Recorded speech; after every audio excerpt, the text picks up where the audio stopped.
Chapter 3604. After dinner, Yu was about to go back to his room when Gong Jie suddenly put his arm around his shoulder and said, "What are you doing in your room every day? Cultivating?" Yu slapped his hand away and glared at him as if to warn him. "Don't touch me. Why are you glaring at me?" Gong Jie said confidently, "I'm doing this for your own good. If you weren't my biological nephew, I wouldn't have anything to do with you lying in your room until your limbs degenerate." Yun Shirshir added, "That's right, Yu. You can't stay in your room every day. You have to go out for a walk once in a while." When Muyaja heard this, he suddenly said to Yun Shirshir, "Why don't we take him out for a walk? Who knows, it might be good for him to recover his memory." Yun Shirshir felt that this made sense. Gong Jie also said, "I heard that there's an open-air music festival at Manha Square tonight. It starts at 8 p.m. Why don't we go to the music festival?" Yun Shirshir agreed readily. Gong Jie was about to carry Weiyao when Yun Shirshir immediately said, "Weiyao can't go.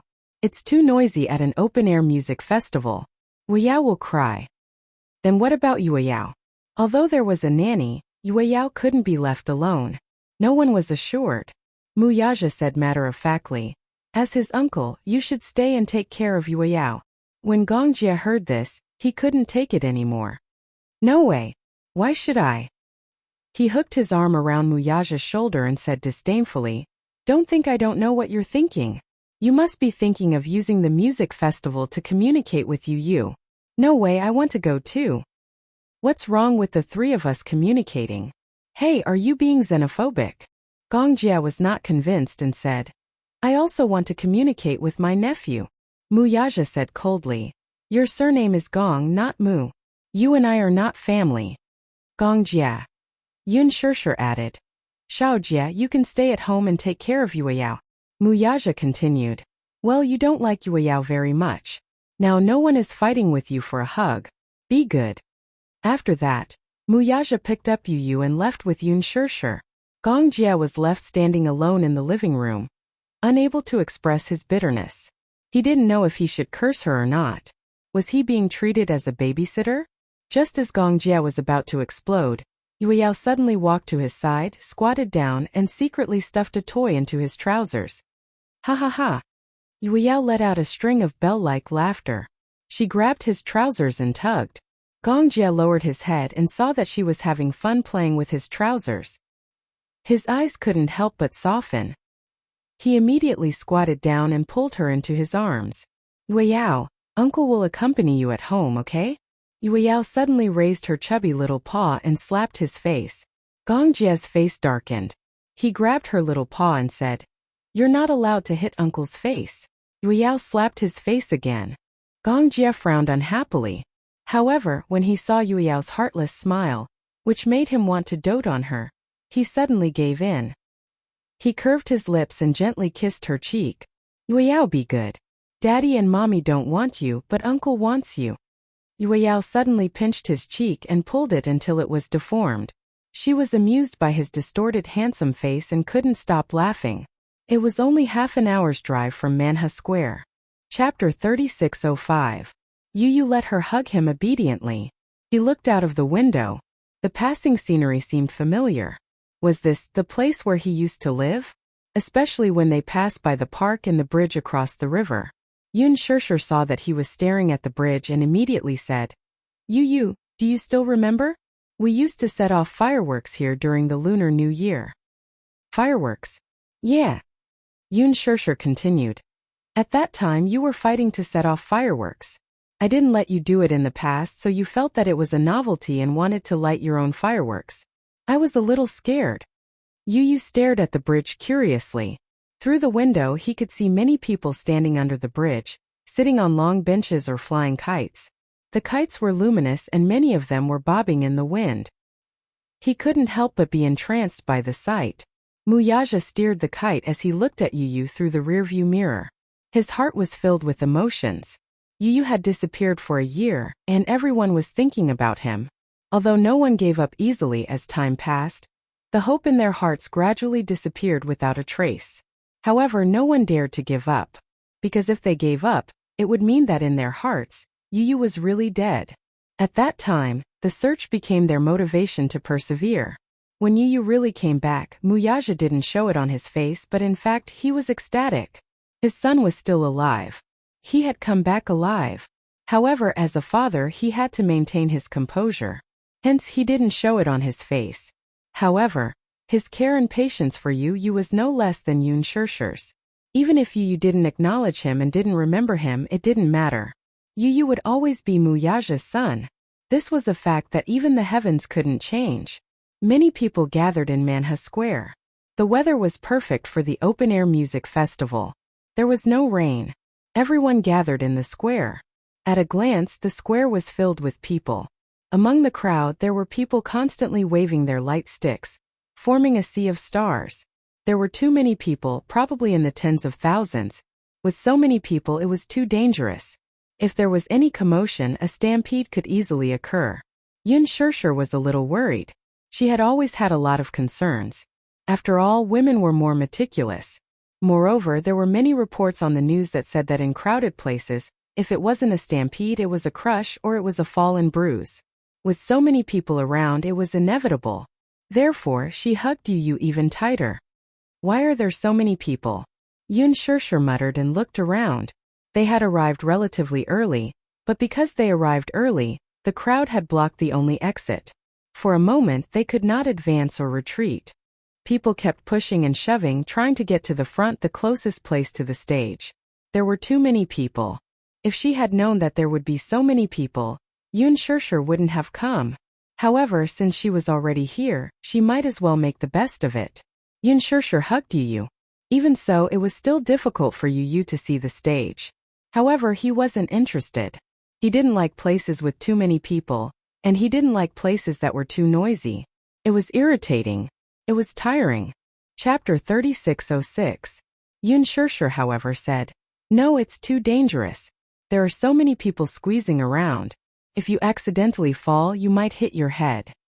Muyaja felt that it made sense. Hence, he took Yu from Yun Shishir's arms, worried that she would be too tired to carry him. Yu was initially a little resistant in his arms and struggled a little. Muyaja said to him, "You're so heavy.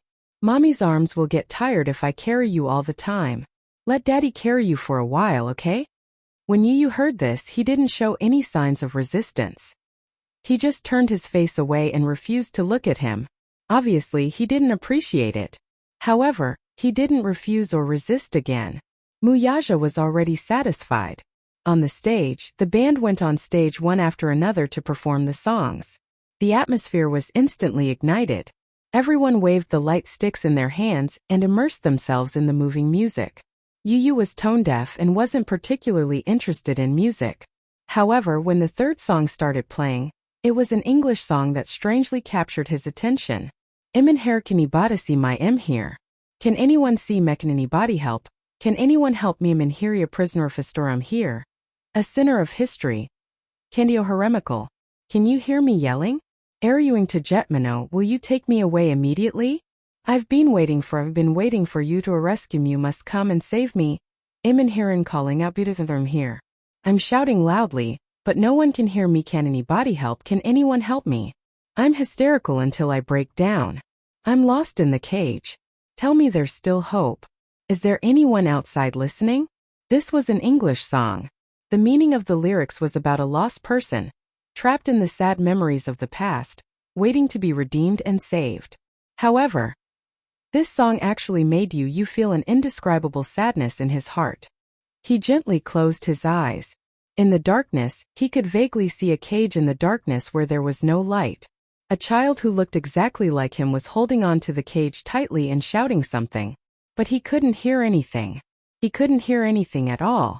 In his ears, there was only the sound of music and the noise of people buzzing. The youth in the cage seemed to have seen him. He shook the iron bars and shouted crazily, "Let me out of here!" Yu furrowed his brows and was a little puzzled. "Who are you? Let me out. I don't want to be here." The youth gripped the iron bars tightly and looked desperate. "I don't want to be here alone. Don't lock me up here alone." Between the iron bars, the youth's delicate face was pale. "Mommy, Daddy, can you hear me? Mommy. Yu. Yu? A series of urgent calls finally woke him up. When he woke up again, he was in Muyaja's arms. He seemed to have fainted. Muyaja and Yun Shirshir were scared out of their wits. They kept patting his face until he finally woke up. However, when he opened his eyes, a line of tears suddenly fell from the corner of his eyes. Yun Shirshir was shocked to see his tears. Just as she was about to caress his face, she saw a helpless look on the child's face. "Mommy, mommy!" He called her anxiously and frowned slightly. Chapter 3607. Yun Shirshir was so excited and happy that he had taken the initiative to call her. For a moment she was caught off guard. Just as she was about to hug him, the child in her arms suddenly pounced on her and hugged her tightly. His little hands hugged her tighter and tighter. "Mommy! Mommy! You missed you so much." Muyaja was also stunned. Yun Shirshir was also stunned. That familiar voice was enough to make her heart burn. Yun Shirshir hugged him even tighter in surprise. You're back. Is that you? Yu. Gongjie had told her about Yu's situation. Yu had dual personalities. One was the son of light, and the other was the son of darkness. One side was pure and innocent, while the other side was evil and cruel. Gongjie said that Yu's memory had been sealed, but his first personality had been killed by his second personality. Perhaps his memory could be recovered, but the innocent and kind Yu of the past might not be able to come back. When Yun Shirshir first heard about this, she was shocked and flustered. She didn't know anything about dual personalities, nor did she know anything about the dark side. Her Yu was so pure and innocent. How could he be so cruel and cruel? But after that, she kept reading up on all kinds of information about dissociative identity disorder and dual personalities. There had always been many conflicts in the field of dissociative identity disorder. After all, the research in this field wasn't very deep. There weren't many patients with dissociative identity disorder in the world. However, some said that the first personality wouldn't be taken over by the other personalities. Some said that not only would the first personality be killed and taken over, but once another personality took over the body, the person would never be able to come back. Yun Shirshir was also mentally prepared that Yu of the past would never be able to come back. Even though Yu had changed and had become cold and reclusive, she didn't dare to ask for more if he could come back alive. As long as Yu was safe and by her side, she would do her best to take good care of him. Even if the Yu of the past couldn't come back to her side, she didn't care. But in her heart, she still hoped for a miracle to happen. Even though this process might be more difficult than carrying a child for 10 months, she wasn't afraid. She also hoped that the Yu of the past could come back to her side. "Yu, are you back?" Yun Shirshir Yu. She was so excited that she hugged Yu tightly and burst out in tears. However, the crying of the child in her arms gradually stopped until it was dead silent and did not make a single sound. "Yu too Yu. Yu oh Yu. Yu. Oh you oh. Of you oh. Why are you crying?" Yu asked.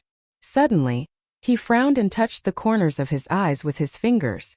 What he touched were the dried tears. Why was he crying too? Yu frowned strangely and wiped the tears away. Yun Shirshir looked at him nervously and didn't move. She tried calling out to him carefully. Yu. Yu looked at her coldly. He didn't respond or reject her. Just like before, his face was cold and emotionless. Yun Shirshir's heart sank to the bottom of the abyss. Yu had disappeared again. Chapter 3608. How could this be? Yu. She thought that Yu was really back.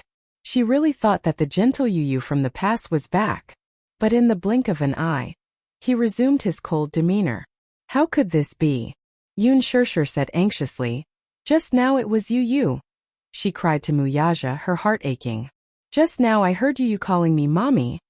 Muyaja hugged Yun Shirshir's shoulders and kissed her forehead. Shirshir, don't be like this. Don't be anxious. Didn't we agree to take it slow? Yun Shirshir turned around and looked at the child in her arms. Suddenly she pleaded. Please, let Yu come back, please. I want to see Yu, I want to see Yu. She didn't know what nonsense she was spouting, but her mind was in a mess. The only thing she could realize was that there seemed to be two souls residing in this child's body. One was the Yu from the past. The other was the Yu who had been given the name Gong Fan. She missed Yu. She wanted to see that Yu again and hear him call her mommy. She wanted that Yu to come back. All this while, she had been waiting patiently. But her hope had been dashed again. Her disappointed expression had undoubtedly agitated the child. The child looked at her coldly and finally said, "I'm not Yu. Then let Yu come back, please." She lowered her posture to the lowest possible level and was practically begging him with an incomparably pleading tone. The child suddenly felt frustrated. Yu. Hearing this name that didn't belong to him every day, his ears were about to grow calluses. So this woman was being so gentle to him because she wanted to awaken that Yu? What she needed was Yu. Whether it was Yun Shirshir, Muyaja, or Yua, what they needed was Yu. Not him. What was laughable was that he was actually moved by her gentleness. He actually instinctively yearned for this warmth and tenderness. Instinctively, he wanted to rely on her, wanted to hug her. However, from the beginning to the end, he was treated as another Yu. What she needed, what she loved, and what she missed was never him. All this while he had been needed, cared for, and loved. It was all because they wanted to find the shadow of Yu in him. It was as if this body had always belonged to Yu, and he had been treated as an invader, occupying this body as an enemy. He had never been needed, or even rejected by them. Was he hated? Or rejected? He also wanted to try his best to adapt to the role of Yu. But he wasn't Yu. So, stop calling him Yu. The child was anxious and frustrated. He pushed her away forcefully. I've said it before. I'm not Yu. Yun Shirshir was pushed to the ground and her eyes were filled with shock. Muyaja also looked at him in disbelief. He didn't expect him to revert back to that cold and aloof self when he had just returned to the Mu family. The child was obviously losing control of his emotions. He stood up and his body swayed slightly. The child tried his best to stabilize himself and turned to look at Yun Shirshir. He said in disappointment and anger, "Don't call me that again. I'm not Yu, I'm not." Yu. Chapter 3609. Yun Shirshir was heartbroken when she heard that. She immediately said, Yu, don't say such silly things. How are you not Yu? You are. Enough. Yu covered his ears uncontrollably and said in despair, "Don't call me that again." After he said that, he turned around and his slender figure disappeared into the bustling crowd. Yu. Yun Shirshir chased after him anxiously. However, it was too crowded. Yu was not tall and was very skinny. He managed to squeeze through the crowd. However, she was blocked by the crowd. What should we do? Muyaja held her hand and comforted her. Don't worry. He held her hand and followed the direction in which Yu had left. They pushed through the crowd and chased after him. Yu? The voices were still ringing in his ears. Yu closed his eyes tightly. His fragile body seemed to be on the verge of collapsing in the crowd. Don't call me that again, don't. He finally calmed down. However, when he looked around, he was surrounded by the crowd. On the stage, rock music was playing intensely. The crowd was also excited by the explosive rhythm. Some of them sang loudly along with the music. Some of them screamed hysterically. Yu felt a little dizzy. He felt that the noise was getting further and further away. All he could hear was the buzzing of the crowd. Excuse me. Someone rushed over and pushed through the crowd. When he saw Yu in front of him, he pushed him hard. Yu lost his balance and almost fell. There were so many people. If he fell, he would definitely be stepped on mercilessly by the crowd. Just as he was about to fall, an arm suddenly supported his center of gravity. Are you okay? A woman's gentle voice was heard. Yu frowned. He was a little surprised. Who was it? Was it her? Yun Shirshir? When he raised his head, he saw a woman's face that he didn't recognize. The woman in front of him was delicate and pretty. Her every movement gave off a heroic aura that ordinary women did not have. Yu narrowed his eyes and sized her up. You are. Chuho looked at the child in front of him. He suddenly felt that he looked familiar, but he could not remember where he had seen him before. Behind her, Gu Jinglian walked over with baby Chu in his arms. Lin Shi followed beside him and was puzzled to see Chu He grabbing a child's arm. Gu Jinglian's handsome face darkened when he saw the child's face clearly. It's you. Yu turned to look at the man, and his eyes instantly turned gloomy. Gu. When enemies met enemies and Yu Gu Jinglian's face turned pale when he saw Yu. Chu Ho was surprised when he saw his expression. What's wrong? Do you know this child? The man snorted coldly and said in an unfriendly tone, I don't just know him. He also had a deep hatred. He still had a score to settle with this child. Yu took a step back cautiously. A tiger would be bullied by a dog. This was not Hurricane and he was alone. He would not gain anything if he went head-to-head with Gu Jinglian.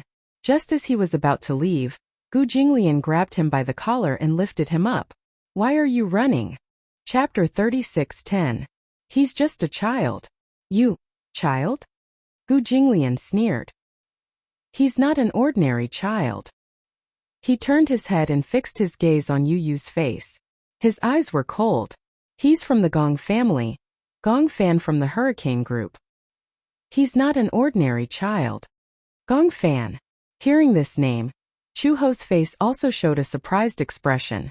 Gong Fan.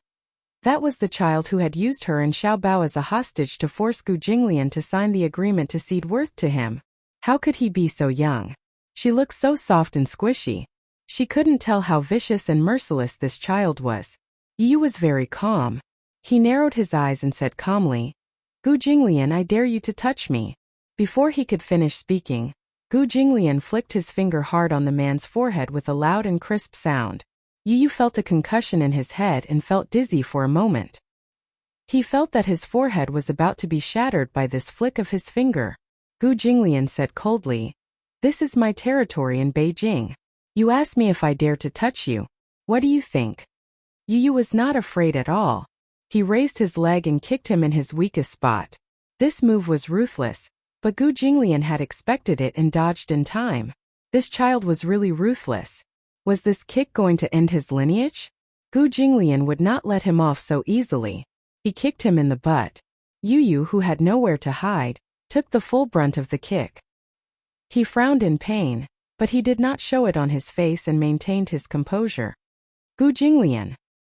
Before he could finish, Gu Jinglian pinched his face and pulled hard. Rumor has it that the ruthless successor of the Hurricane group, Gong Fan, is just SOSO without those mercenaries and bodyguards. However, this little guy was weak, yet he was still so arrogant. Who was he trying to show off to? Showing off in his territory, was he courting death? In a hotel room next to the square, a gray-haired middle-aged man sat on the windowsill with a bottle of wine in his hand. He was drunk and on the verge of collapsing. If it weren't for the guardrails outside the windows of the room, he would have lost his balance and fallen. He picked up the wine bottle and took a big gulp. When he opened his eyes again, there was a terrifying murderous intent in them. In the square, the crowd was bustling with noise. The crowd danced to the music, getting high. However, the livelier the crowd was, the more the man felt indignant. Just last month he was fired by the company. Half of his life he worked hard for the company, but all he got in return was a letter of dismissal. He lost his job, and his wife left him with their child. Just a few days ago, he saw his wife walking on the street with another strange man. They looked so sweet. Only then did he suspect that his wife had betrayed him. For so many years he had suffered untold hardships. In order to support his family, he had been constantly on the move every day.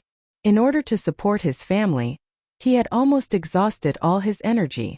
In the end, what did he get in return? In exchange, he was chased away by the company and betrayed by his wife. Even his son refused to meet him. He had wanted to visit him several times, but his son avoided him. He even said that he would never acknowledge him as his father. What did he do wrong? Chapter 36:11. He looked down at the crowd in the square. Every single one of them was so happy. He then looked at himself.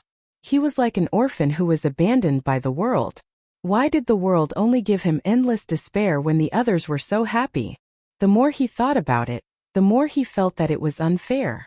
Since the world had abandoned him, then don't blame him for taking revenge on the world. The man finished his glass of white wine in one gulp and took out an AK-47 from under the windowsill. He swayed as he crouched beside the windowsill. He held the gun and loaded it clumsily. Then he aimed the gun at the crowd and slowly pulled the trigger. He was already drunk. However, he did not need to aim in front of so many people. Every single one of them was worth it. Even if he died, he would not have lived in vain with so many people accompanying him to the grave. Suddenly, the man laughed arrogantly.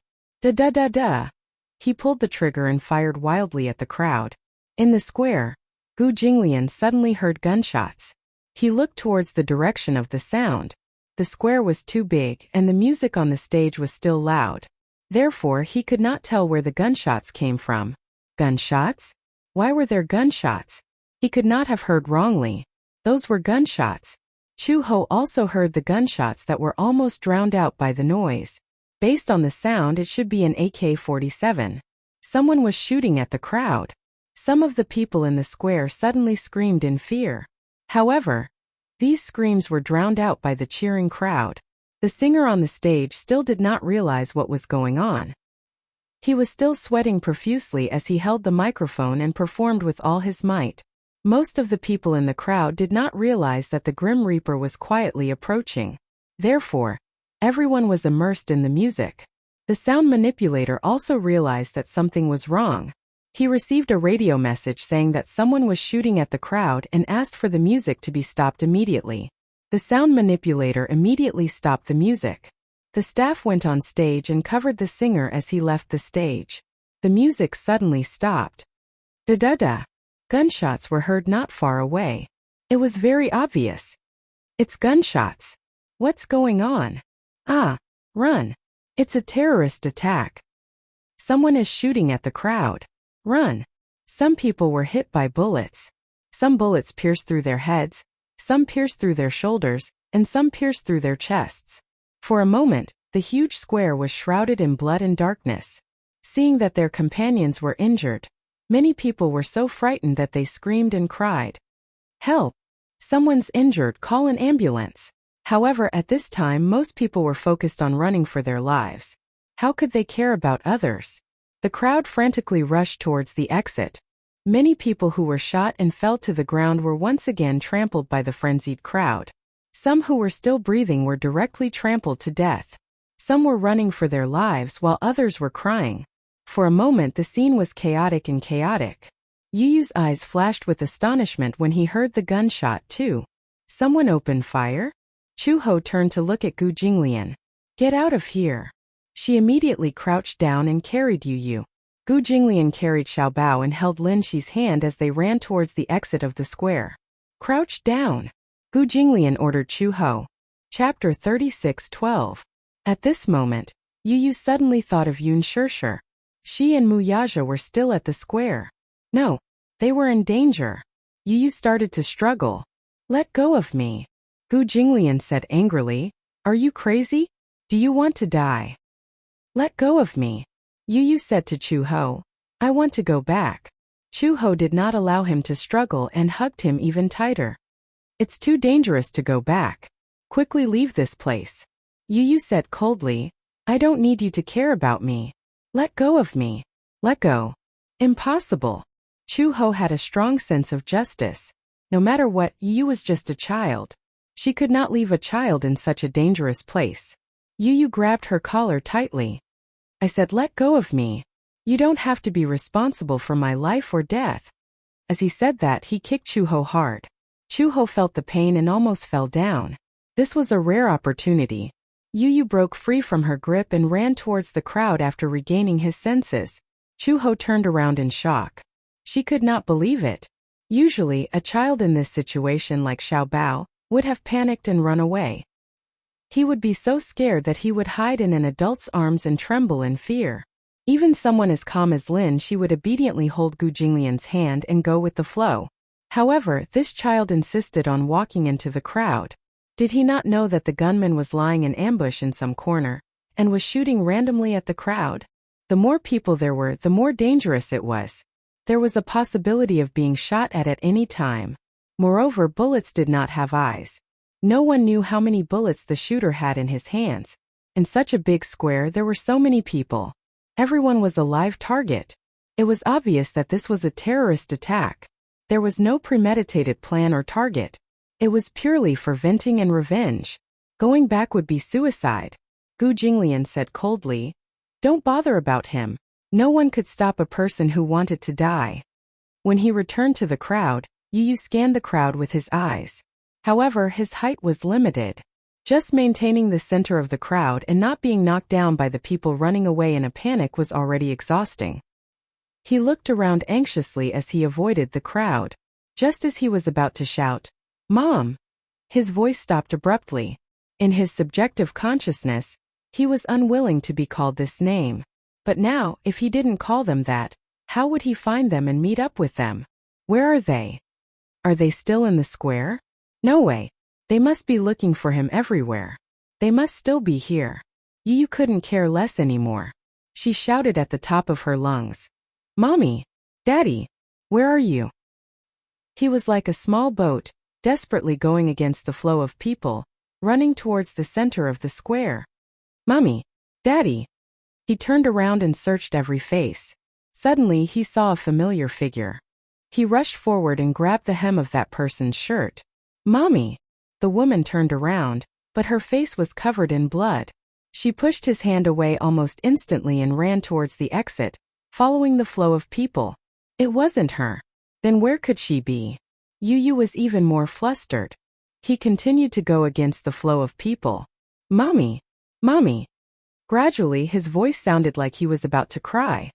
He looked around helplessly. The lights on the stage were off. The square was plunged into a deathly silence. Chapter 36:13. Mommy! Yu kept searching in the crowd. He did not dare to look in one direction as he was afraid that he would miss something. However, just as he was looking deeper into the crowd, he heard gunshots. Not far away, the gunmen were still hiding in the dark and kept shooting at the crowd. Swoosh! Yu felt the bullet graze his hair. In the next second, an endless amount of hot blood suddenly splashed onto his face. The bullet mercilessly pierced the neck of a woman beside him. The woman fell to the ground. Yu was standing beside her. His warm body pressed her under him. Yu was shocked. He felt the world spinning around him. He could only feel a heavy body pressing on top of him. He tried to push her away, but the woman's body gradually turned cold. When he pushed her, her head flipped over, revealing a pair of empty and withered eyes. Because it was too sudden, she was hit all of a sudden. She even maintained a panicked expression on her face as she fled. There was no sign of life. Her face was as white as a sheet of paper. Her dark eyes were like an endless abyss that could swallow him up at any time. There was a bloody hole on her neck. The bullet had penetrated her neck, and there was an explosive wound. The hot blood kept flowing on his body. It was sticky, warm, and smelled fishy. Yu was so scared that he could not speak. It was not that he had never seen a dead person, but he had never been so close to a corpse. He could even see from the woman's eyes how helpless, hesitant, perplexed, and uneasy she was before she died. Yu struggled for a while, but due to the difference in strength, he could not push the corpse away. He was gradually out of breath.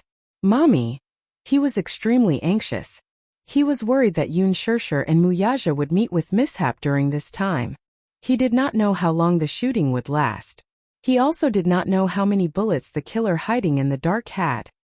He only knew that the crowd in the square retreated like locusts and stepped on his hand from time to time. Yu curled up into a ball and used all his strength to push the corpse away. He stood up shakily. Yu suddenly could not hear anything in the midst of such a chaotic crowd. It was as if the line of death was stretched out in his ears. Beep! Beep! He turned around and looked around again. He looked at every face that was filled with fear and uneasiness. From time to time, someone would fall and never stand up again. It was like purgatory on earth. He did not know why, but there was an inexplicable sense of guilt in his heart. She was dead, she was killed by a gunshot. Yu lowered his head to look at his hands. Clenching them tightly, he dashed into the crowd again. Mommy! Yu! Amidst the clamor, he suddenly heard a familiar voice. It was hysterical and almost cracked. It was her. It was Yun Shirshir. Yu was agitated. He could no longer care about his demeanor. He pushed through the crowd and shouted loudly, "Mommy, where are you?" His voice was drowned out again. Perhaps his voice did not reach her ears at all. However, at least he could be sure that she was still in the square, still in the crowd. Why was she still here? Chapter 36:14. No way, she must be looking for him. He had to find her as soon as possible and get her out of here. Yu shouted at the top of his lungs. Mommy, Mommy, I'm here. In the crowd, Yun Shirshir and Muyaja were like headless flies, searching for Yu's voice. Vaguely, they heard a child shouting at the top of his lungs. Yun Shirshir immediately stopped and listened carefully. Finally, she recognized that it was Yu's voice. She turned around and grabbed Muyaja's hand excitedly. She asked, "Did you hear that?" Muyaja nodded. "Yeah, I heard it. I feel that Yu is nearby. He's still at the square." Yun Shirshir was extremely touched. "He's looking for us too." Muyaja tried to identify the voice again and pointed in a direction. "The voice is coming from there. Hurry. We have to find him quickly. It's too dangerous." Okay. The two of them kept moving through the crowd with their fingers interlocked. Yun Shirshir kept calling Yu's name. Yu? Yu, Mommy is here. At the same time, Yu followed the direction of Yun Shirshir's voice. In the crowd, Muyaja used his height advantage and finally saw Yu. He immediately squeezed through the crowd and rushed towards Yu. Yu. Yun Shirshir also saw him. She chased after him and hugged Yu tightly. Yu didn't see her, and before he could react, Yun Shirshir hugged him tightly. He looked up and saw that it was Yun Shirshir and Muyaja. The huge rock in his heart was finally lifted. "You're okay." Yun Shirshir cried tears of joy. She hugged him with lingering fear. The embrace of surviving a disaster made her arms tremble. Just now, when the gunshot sounded, she immediately realized that there was danger. Muyaja said that someone had attacked the crowd. According to the direction of the gunshots, they vaguely came from the direction of the hotel. He guessed that someone was probably hiding in the hotel room, shooting at the crowd with a machine gun or an AK-47.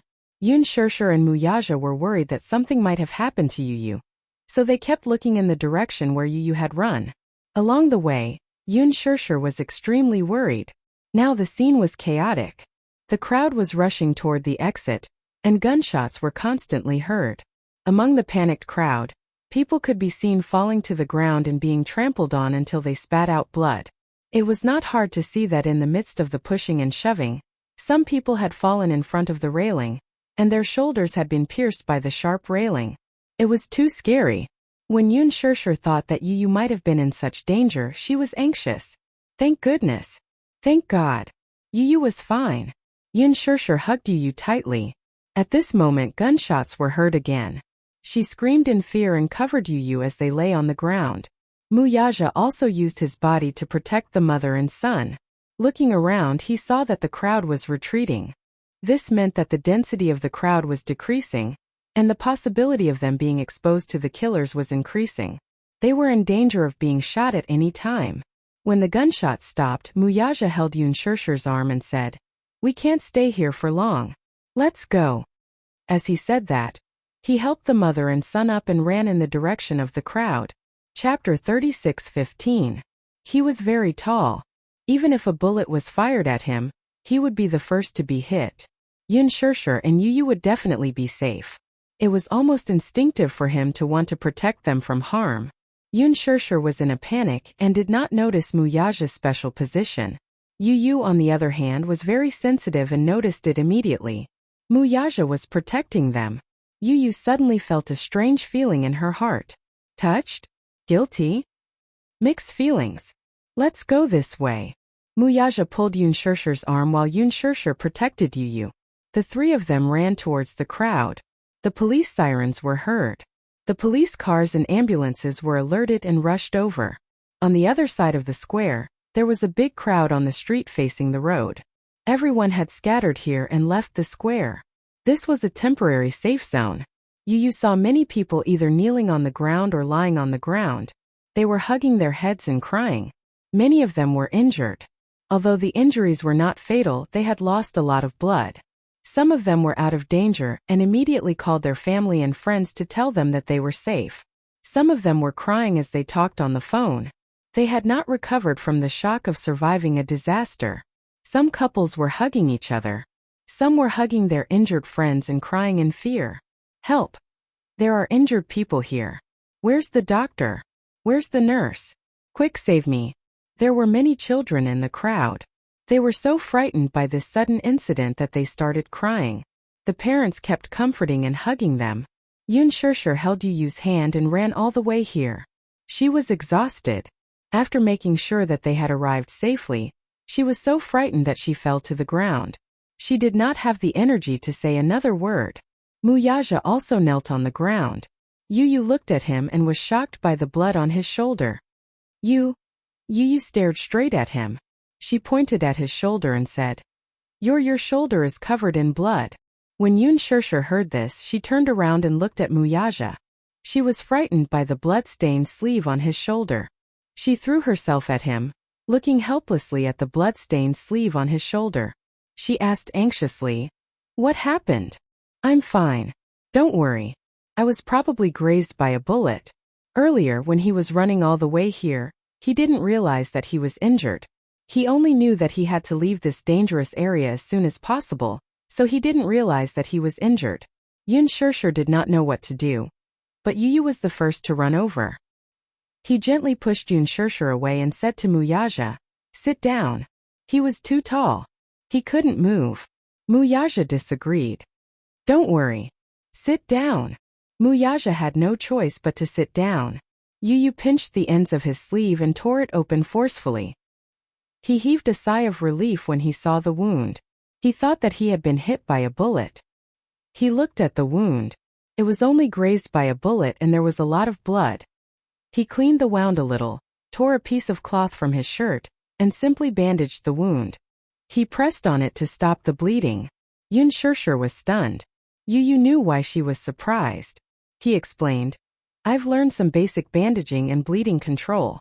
These were not difficult. If he was injured at a critical moment, the most important thing was to stop the bleeding. This was what Lisa had taught him. These were the most basic first aid techniques. Chapter 36:16. At first he was not willing to learn, but Lisa forced him to learn. After all, he often went to war zones. If there was an accident, she could not be by his side to protect him. If he was injured, basic bleeding control could save his life. Muyaja saw Yoon Shirshir's worried expression and immediately comforted her. Don't worry, it's just a simple scratch. It's nothing serious. It's good that you're okay. Yoon Shirshir sat in front of him, still in a state of shock. She wiped away her tears and heaved a sigh of relief as she finally calmed down. The police arrived quickly. With the clues provided, they immediately sneaked into the hotel and checked the rooms one by one. Finally, the attacker in a room on the 15th floor was killed on the spot. When they entered the room, everyone was shocked. The room had become an armory. There were AK-47s, machine guns, pistols, and even grenades that were not thrown out in time. It was hard to imagine how terrifying the situation would be if grenades were thrown into such a dense crowd. At that time, the number of casualties would probably increase by several times. The specific reason for the attack would have to wait until the case was filed for investigation. However, this was probably the most violent social terrorist incident in a long time. In the huge square there were countless casualties. Preliminary estimates put the number of casualties in the hundreds. In the past, there had never been such a bad public security incident. The law in the country strictly controlled firearms. It was illegal to carry a gun. Ordinary criminals did not have such channels to get their hands on guns. This attack had never happened before. Yoon Shirshir called Gong Jia. Gong Jia handed Yu Yao to the nanny and drove over. However, the square was heavily congested with traffic. All the vehicles had to make way for the police cars and ambulances. There were more than 10 ambulances that were constantly transporting the injured. Cries, sobs, and screams were still incessant. Yoon Shirshir looked at the square through the railing. From afar, she could see that the ground was in a mess. Many light sticks were scattered on the ground, drink bottles, cans, and many corpses were scattered on the ground, as well as the wailing injured. It was hard to imagine that not long ago, this place was peaceful. Music, beer, light sticks, cheers, and screams. Now it had become hell on earth. Hundreds of corpses were piled on the ground, and blood flowed like a river. Yoon Shirshir had never seen such a scene before. She still felt that this was a complete nightmare. The scene was cordoned off and maintained. Yu also stared blankly, unable to react for a long time. This accident, without the need for an official announcement, had already been defined as a bad shooting. How could this be? How could this be? The tragic cries still echoed in his ears. For the first time in her life, Yu felt that weapons could bring about such a terrifying hell. They were considered lucky. If they weren't lucky enough, it would be him or mommy or Muyaja. Perhaps it was one of the corpses in the square. For the first time in his life, he hated guns. This was something that could only bring death. In her mind, she suddenly recalled the words he had said in the past. I want all the wars in this world to end because of me, and to be born because of me. But what was before them was war. However, after experiencing death for themselves, perhaps only then did they realize how terrifying death and war were. Chapter 36:17. Gongjie finally arrived at the scene.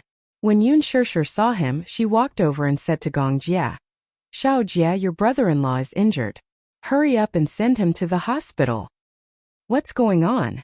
Gongjie did not know what had happened. When he arrived, he saw Yu standing alone at the side, looking at the cordoned-off square. Her back view looked lonely and bleak. Yoon Shirshir was guarding Muyaja. Not long ago, someone was shooting at the square with a gun. There were many casualties. Gongjie questioned, Where's the ambulance? I saw many ambulances coming here. Yoon Shirshir shook her head and said, There are too many injured people. Those who are seriously injured take priority. Muyaja was only grazed, so the ambulance only bandaged him. Yoon Shirshir was extremely anxious. Even though Muyaja kept comforting her, saying that it was just a small injury and that it was not a big deal, but she was very anxious. Gongjie checked Muyaja's injury. It was indeed a small injury. Once the bleeding stopped, it would not be a big deal. A graze from a bullet would not leave any scars. He also said, Shirshir, don't worry too much. I've taken a look. It's really a small injury. Seeing that Gongjie also said so, Yoon Shirshir was relieved. When Muyaja said that it was a small injury, she thought that he was afraid that she would be worried and comforted her, so he said that. Gongjie understood the situation and was a little surprised when he found out what had just happened. The security in Beijing is very good. Why would there be a shooting incident for no reason? Yoon Shirshir was also confused. Yu suddenly turned around and said coldly, It's probably to take revenge on society. When Gongjie heard this, he did not say much. He only said, Get in the car. Even if it's just a minor injury, it still needs to be treated as soon as possible. Muyaja nodded and stood up. He said to Gongjie, Don't go to the big hospital in the city center. There are a lot of injured people there. With this wound, any hospital will do. All right. The three of them got into the car, and Gongjie drove them to a relatively remote area. They randomly found a medium-sized hospital. The way in was very congested, but the way out was much wider. The ambulance prioritized sending the injured to the nearest hospital. Therefore, the few big hospitals near the city center were all overcrowded. In comparison, although this hospital was a little out of the way, it was fortunate that there were not many people. Soon the queue was filled. While Muyaja was treating his wounds, Yu bumped into Gu Jinglian again in the corridor. Who would have thought that the two of them would be so fated to be admitted to the same hospital? Gu Jinglian was not injured. The one who was injured was Lin Shi. When he was leaving with the crowd, he got a small cut on his arm by a fallen railing. He needed a few stitches. When the two of them met again, Gu Jinglian did not expect that Yu would be safe and sound. When he saw Yu running against the crowd to the center of the square, he thought that he must have been killed. Even if he could dodge the bullets, he would not be able to dodge the crowd. He was afraid that he would suddenly fall and be trampled by the crowd. There were so many injured people. Some of them were shot by the bullets while most of them were trampled by the crowd when they fell. Some of them were not injured, but many of them were trampled to death when they fell in the crowd. When Gu Jinglian saw Yoon Shirshir sitting behind Yu, he immediately understood why he was in such a hurry to come back. He was looking for someone. Chapter 36:18.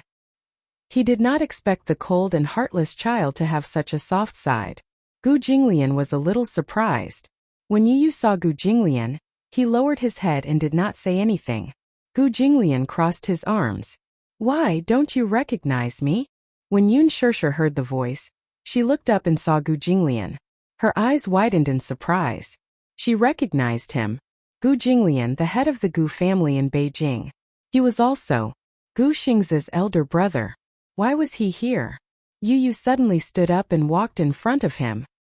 He said coldly, "If there's anything, don't talk about it here." With that said, he tugged at his sleeve and led him to a corner. When he turned around, Yu's gaze was filled with hostility. Gu Jinglian, what exactly is it that you're haunting me like a ghost? Gu Jinglian crossed his arms in front of his chest calmly. What do I have to do with you, Gong Fan? We haven't settled the score between us yet. What score? The matter in North Africa is not something that can be forgotten so easily. Gu Jinglian said expressionlessly. Werther is the core of the Gu family in North Africa. You used those despicable methods to take it away from me. How are we going to settle this score? Despicable? Yu did not think much of it. He said faintly, Gu Jinglian, don't make yourself sound so noble. I don't need to mention how you got that piece of land in Werther, right? That piece of land in Werther used to belong to Hurricane. In order to get that piece of land, the Gu family did not necessarily use honorable methods. Now, he was saying that he was despicable? So what? He only looked at the results and did not ask about the process. Gu Jinglian sized him up silently. Suddenly, he squatted in front of him and said slowly, I have to say you're really impressive to have such skills at such a young age. However, I did lose the matter in North Africa. I have no objections. However, I hope that you won't go against me in the future. He paused for a moment and said with some difficulty, After all, you're just a child. If I'm too harsh on you, I'll be going too far. The boy's lips curled into a smile when he heard that. I also hope that you won't go against me. Otherwise, I will also feel very embarrassed to have you suffer so much. The two of them had similar auras, so it was difficult to determine who was superior. Gu Jinglian's thin lips twitched slightly. The capital city had always been a place of strife, and there had never been a lack of open and veiled struggles. However, since Muyaja married Yun Shirshir, withdrew from the strife, and focused on his family, the Xingyu Financial Group's aggressive expansion had also been restrained a little. Without such a strong opponent, Gu Jinglian could not help but feel bored. Still, with a powerful up-and-coming talent like Yun Tianyu around, it would not be too boring for her. Gu Jinglian stood up, touched his head provocatively and turned to leave. Yu watched his back coldly and returned to Yun Shirshir's side. At this time, Muyaja's wound had been treated. Seeing him appear out of nowhere, he asked suspiciously, Where did you go just now? Yu turned his face away and did not say a word. It was as if he had returned to the day when he had just returned to the Mu family and locked himself in his own world, as if he was isolated from the world. Muyaja was stunned, but he smiled. He understood his son's character. He was arrogant, sharp-tongued, and insincere. Chapter 36:19. He heard Yu calling him Daddy. He heard Yu calling him Daddy. His heart was burning with anxiety. That was enough. At least it proved that his Yu had never left. Muyaja suddenly hugged Yu from behind and lifted him up. Yun Shirshir saw this and couldn't help but say angrily, You're injured and you're still so restless. However, Muyaja said, It's nothing. It's just a small injury. He bent down and gently kissed Yu's forehead. Yu's face instantly heated up. He turned his face away awkwardly to avoid him. With an unnatural expression, he said, What are you doing? Carrying my son. Muyaja saw that Yu was blushing adorably. He lowered his voice and whispered in his ear, Just now at the square you were so anxious to call me Daddy. Now you're acting as if you don't care. You're still the same as before, saying one thing and meaning another. Yu looked even more uncomfortable. He struggled and said, Let go of me. As he struggled slightly, Muyaja's face showed a hint of pain. Ouch, it hurts. Yu was nervous for a moment. He thought that his struggle had affected his wound.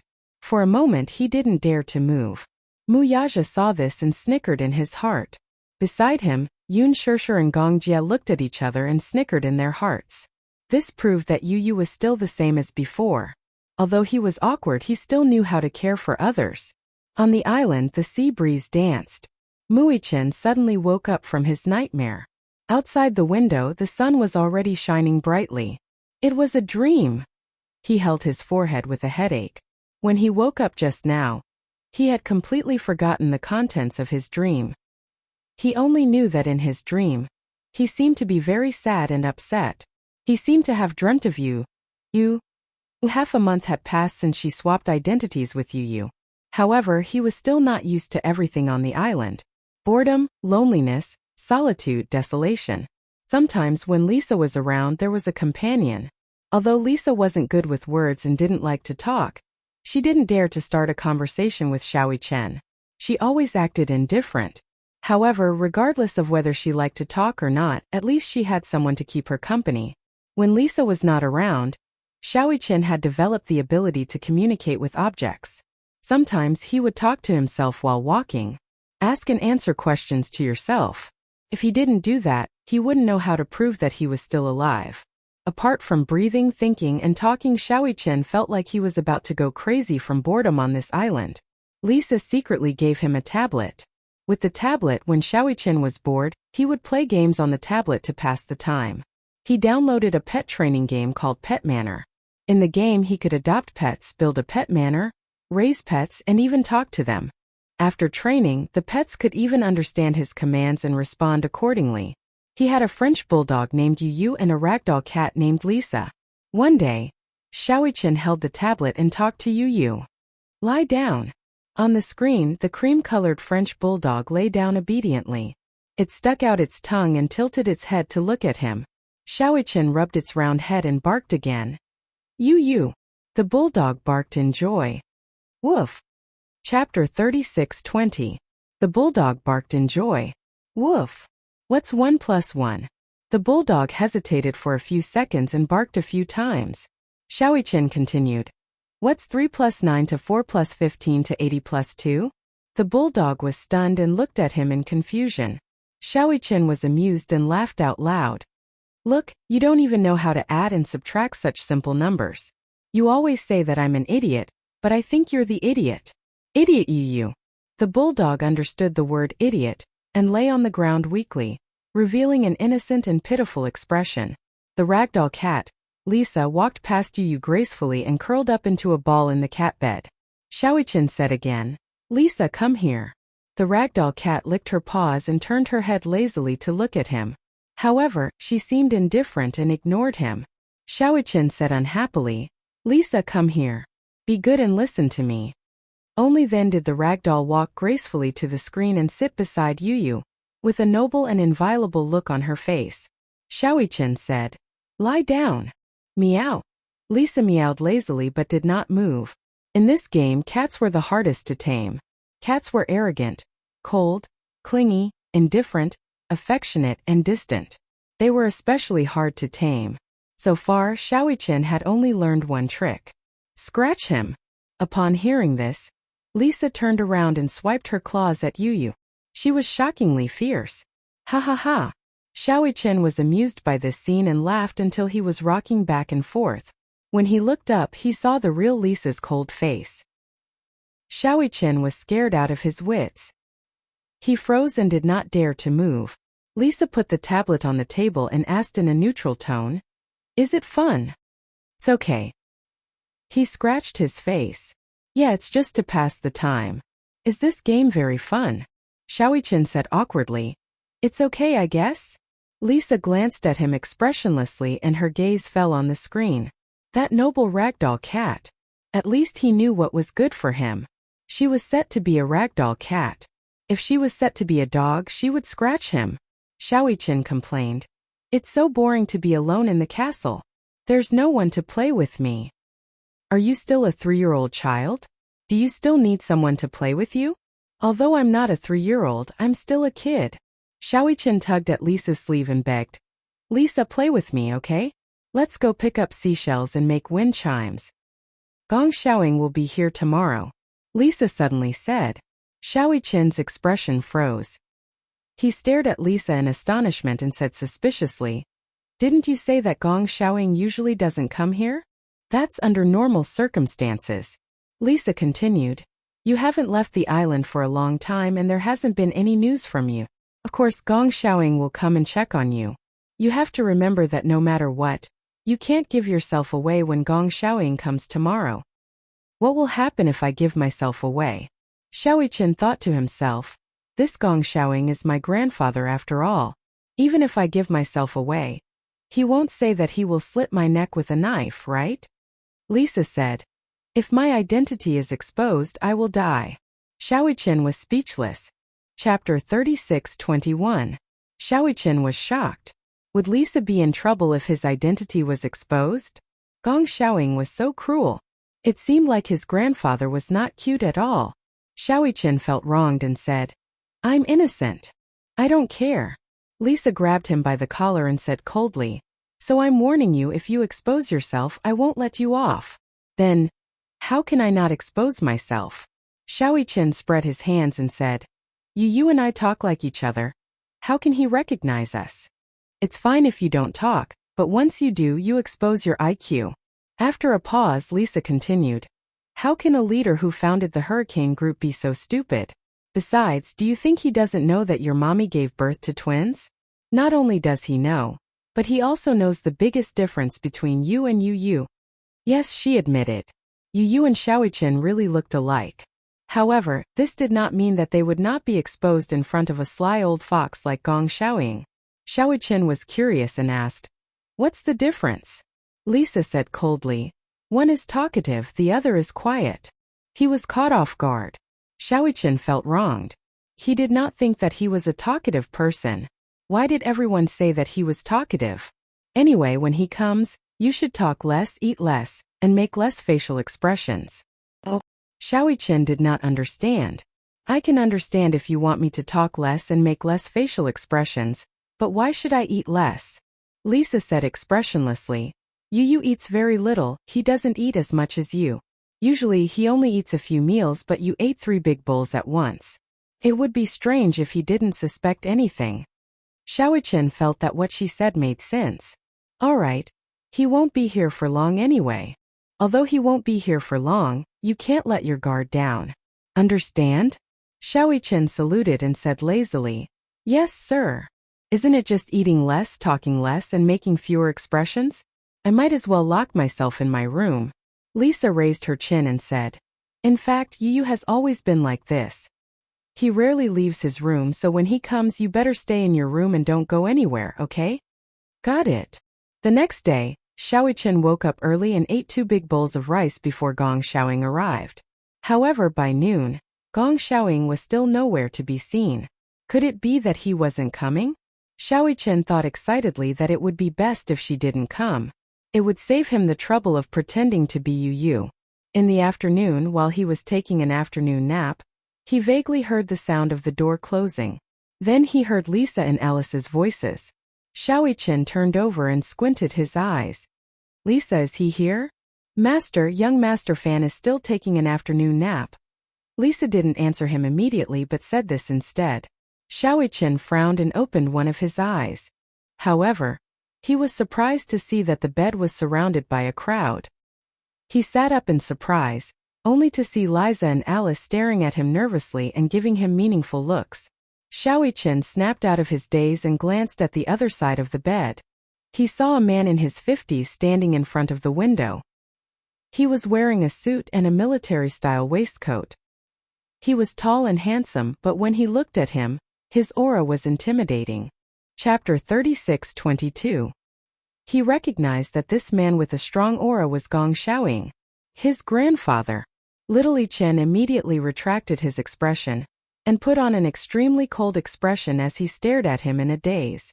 Gong Xiaoying looked at him and then at Alice. How's his condition? Alice immediately replied. He's almost recovered.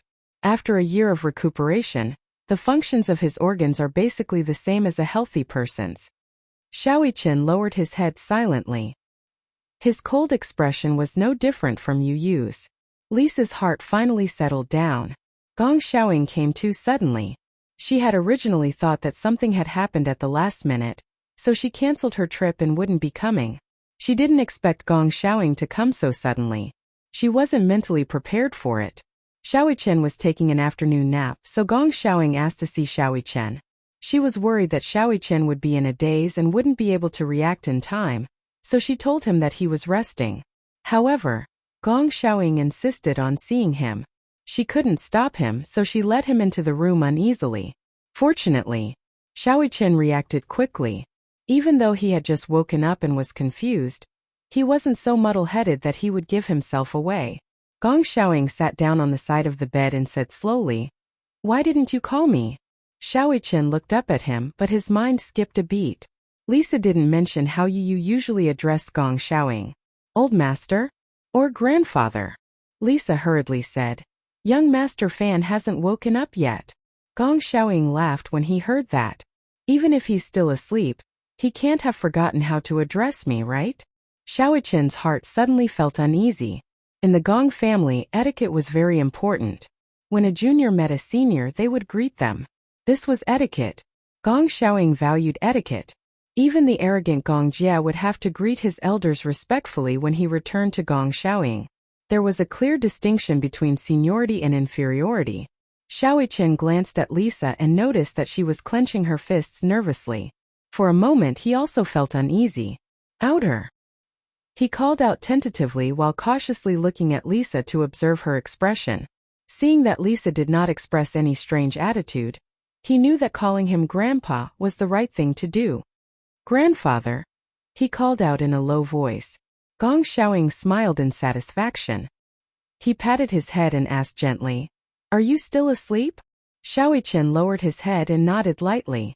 Gong Xiaoying smiled and said, "Sleep a little longer." When Xiaoyichen heard that, he felt as if he had been granted amnesty and fell straight onto the bed. He wished that he could avoid having to deal with Gong Xiaoying. It was simply a blessing that he could continue sleeping.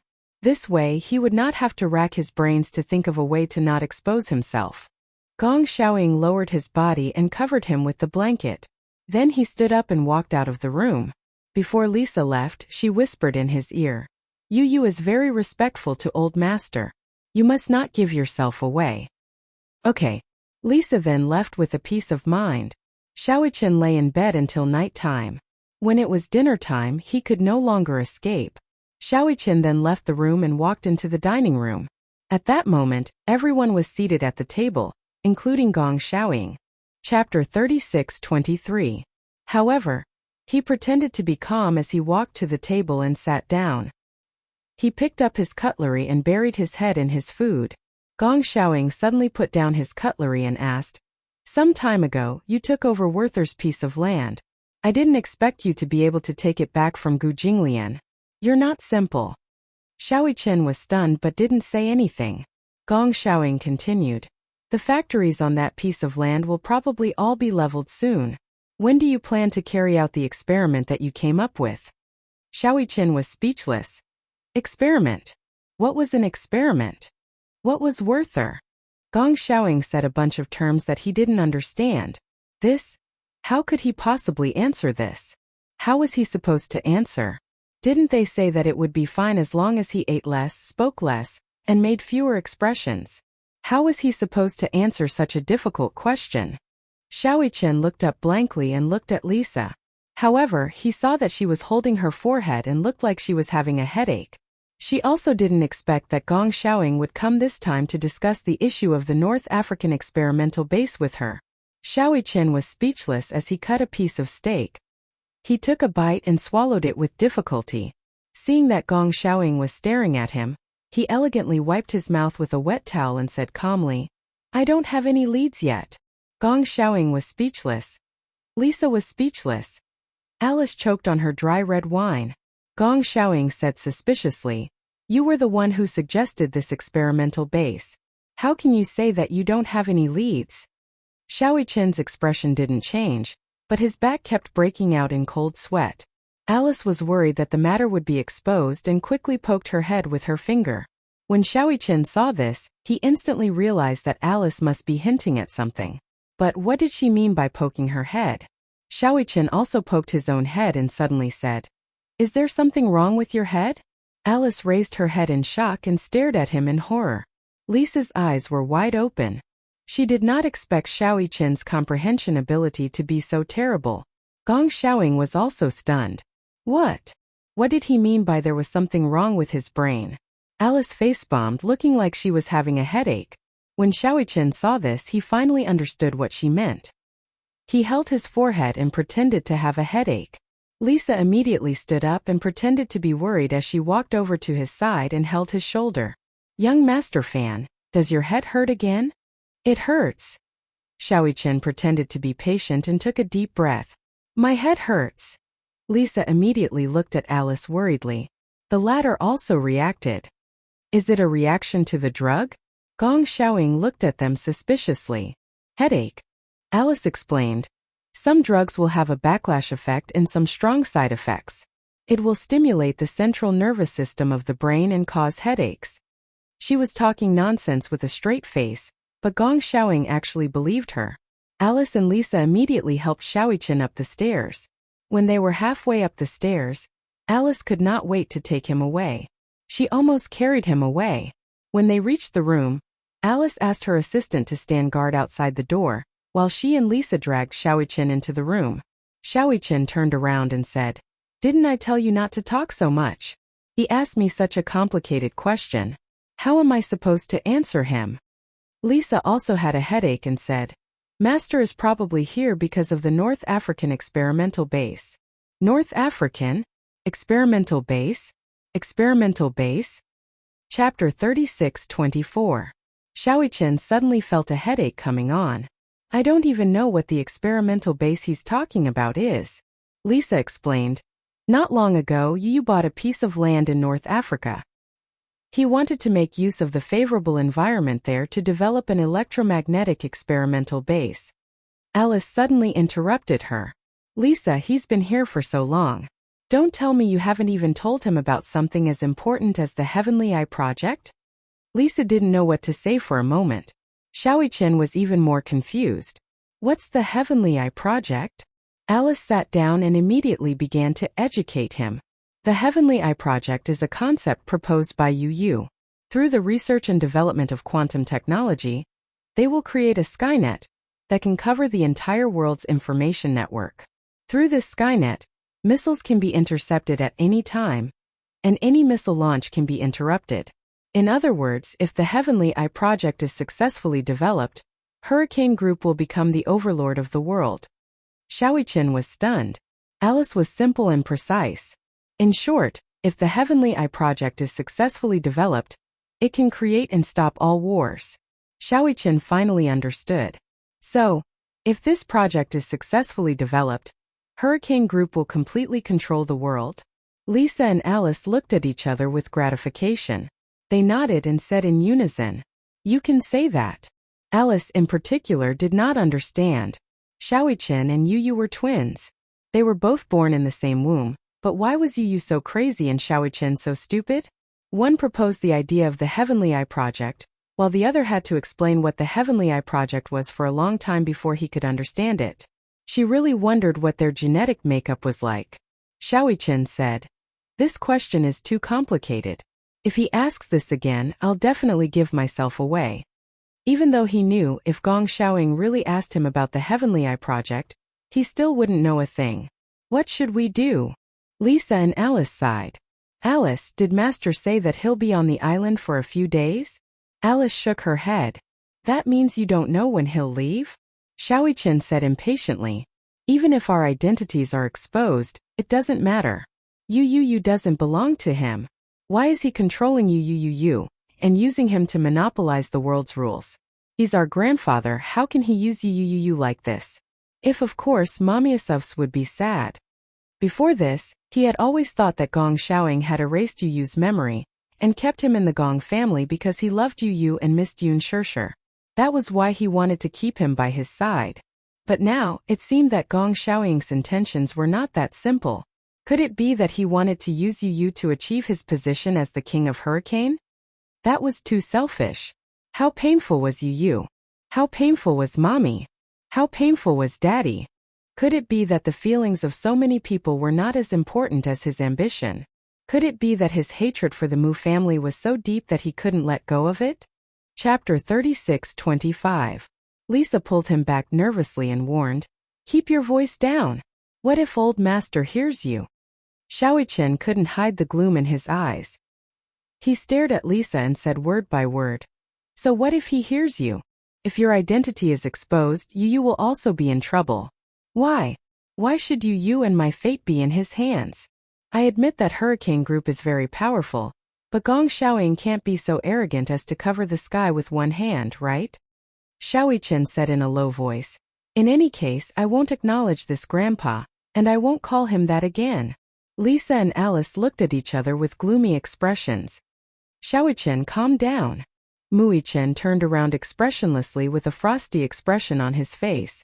Lisa said, "It's best not to let Gong Xiaoying find out that you and Yu have swapped identities.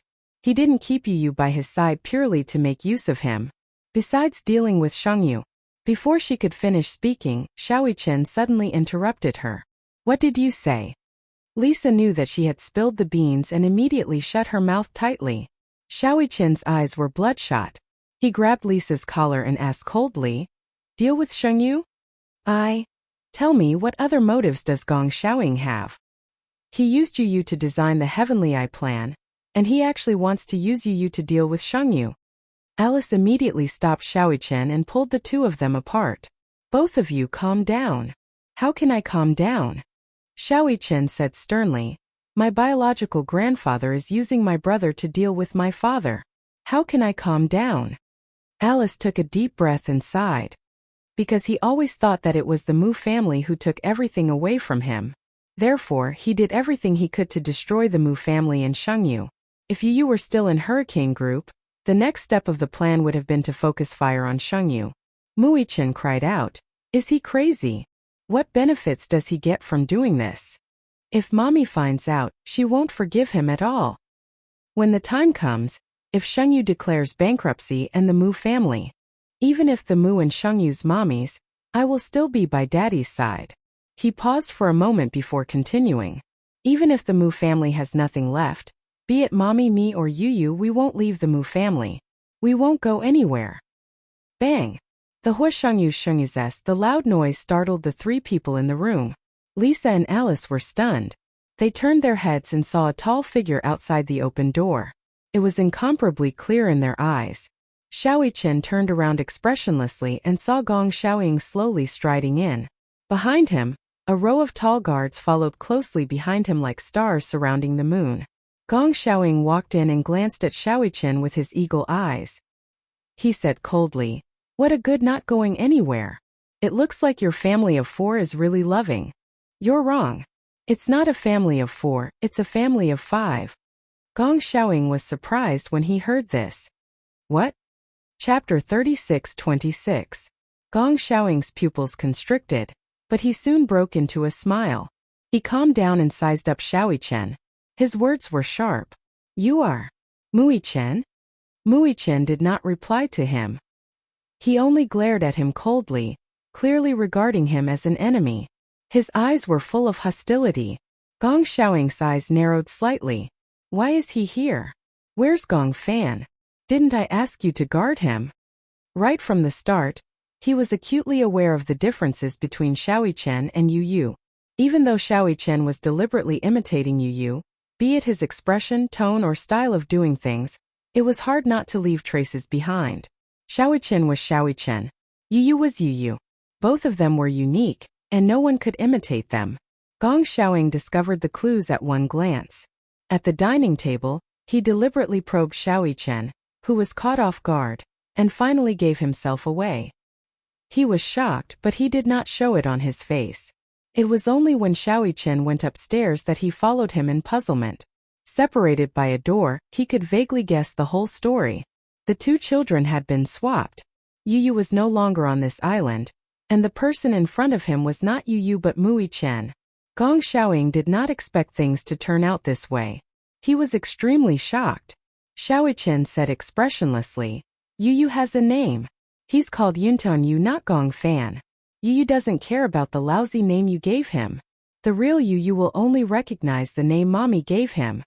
Lisa saw the drastic change in his expression, and immediately stood in front of Xiaoqian protectively.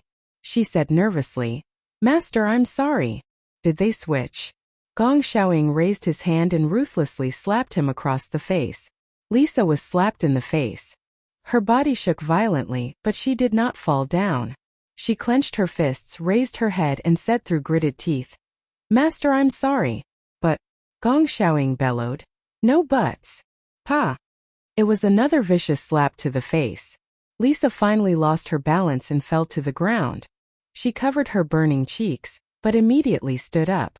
Without saying a word, she was ready to accept Gong Xiaoying's punishment. Master, I'm sorry. Gong Xiaoying raised his hand again and slapped her cheek. Lisa calmly closed her eyes, but after a long time, the slap did not land. She opened her eyes in surprise, only to see Xiaoyichen holding Gong Xiaoying's wrist tightly.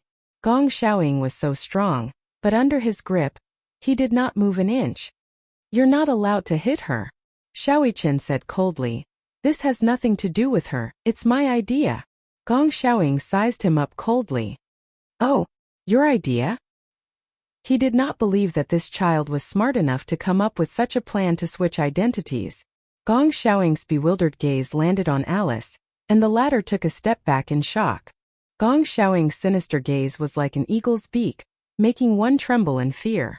Lock them up. At Gong Xiaoying's command, the bodyguards behind him rushed towards Alice and Lisa. One of the men had just grabbed Alice's arm when Xiaoyichen leaped up and delivered a flying kick to the man's elbow. Chapter 36:27. The back of his head hit the ground. The strong impact was like a magnitude 10 earthquake.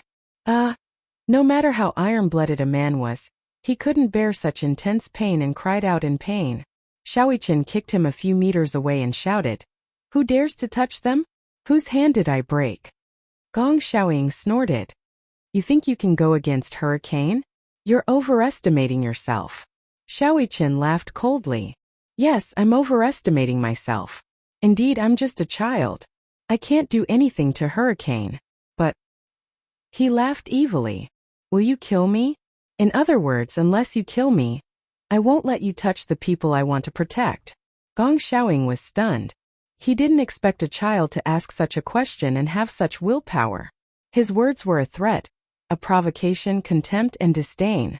Indeed, no matter what, he wouldn't lay his hands on his own grandson. Even if Xiaoyichen looked down on him and disdained him, the two of them were connected by blood. However, Gong Xiaoying wouldn't allow anyone to challenge his authority. Take them down and lock them up.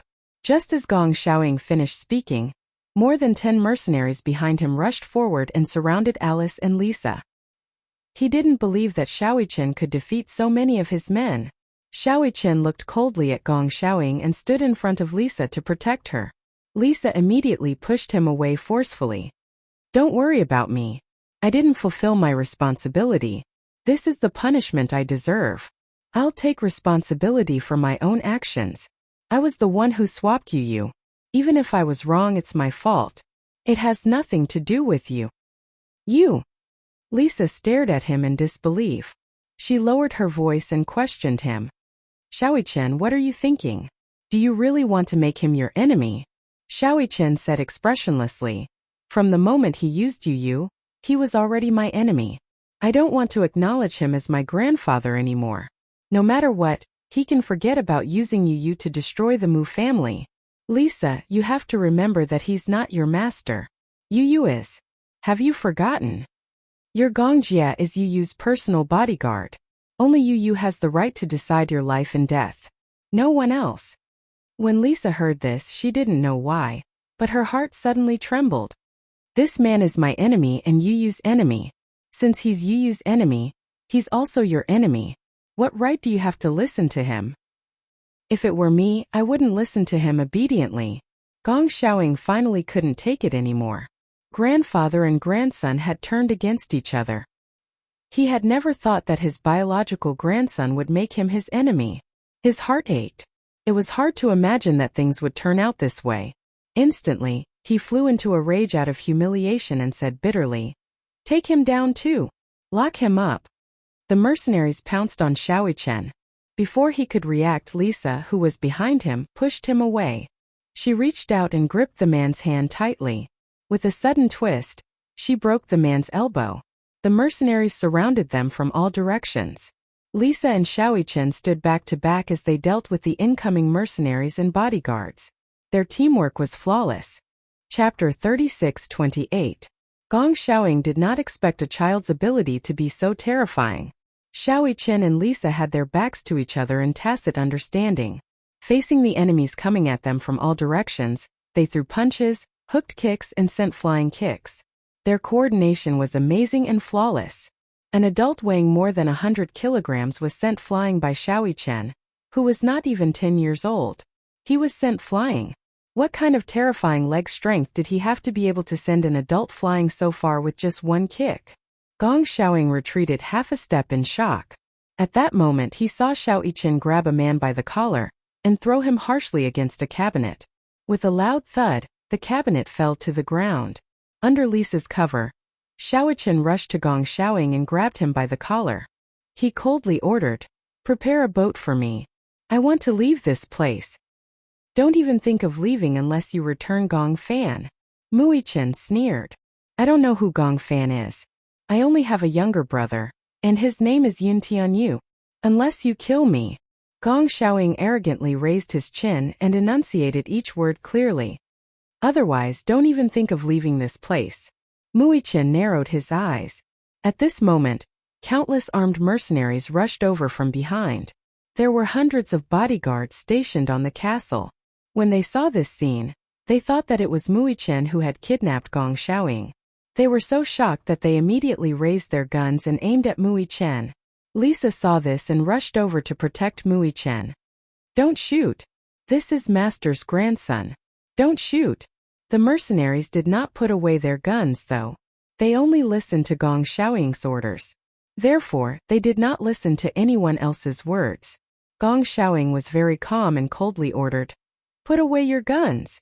Only then did the mercenaries put away their guns. Gong Xiaoying lowered his head and exchanged glances with Muichen. He warned, "Give up. I can't leave here." "Then let me give you a kind warning. It's impossible for you to use Yu to go against Xingyu Financial Group and my daddy. Our family of 5 will never be separated. I can brainwash him, but I can also erase your memory. I'm warning you, if you dare to leave this place, I will erase your memory, just like Gong Fan." "I told you he's not Gong Fan." Muichen was so angry that he laughed. "If you're such a person who likes to force your will on others, who likes to manipulate the fate of others, then you don't deserve to be my grandfather, and you don't deserve to be my grandfather. You don't deserve my mommy to acknowledge you as her father." Pa Muichen glared at her. Lisa, who was watching from the side, was stunned. Only then did Gong Xiaoying react and look at his palm. Just now, when he lost control of his emotions, it was this hand that slapped him hard in the face. He hit him. He had used this hand to hit his own grandson. However, for some reason, when he heard Muichen's hysterical words, he completely lost control. Yun Shishir was the pain he could not bring up. After being left outside for so many years, she was now unwilling to acknowledge him as her father for the sake of that brat from the Mu family.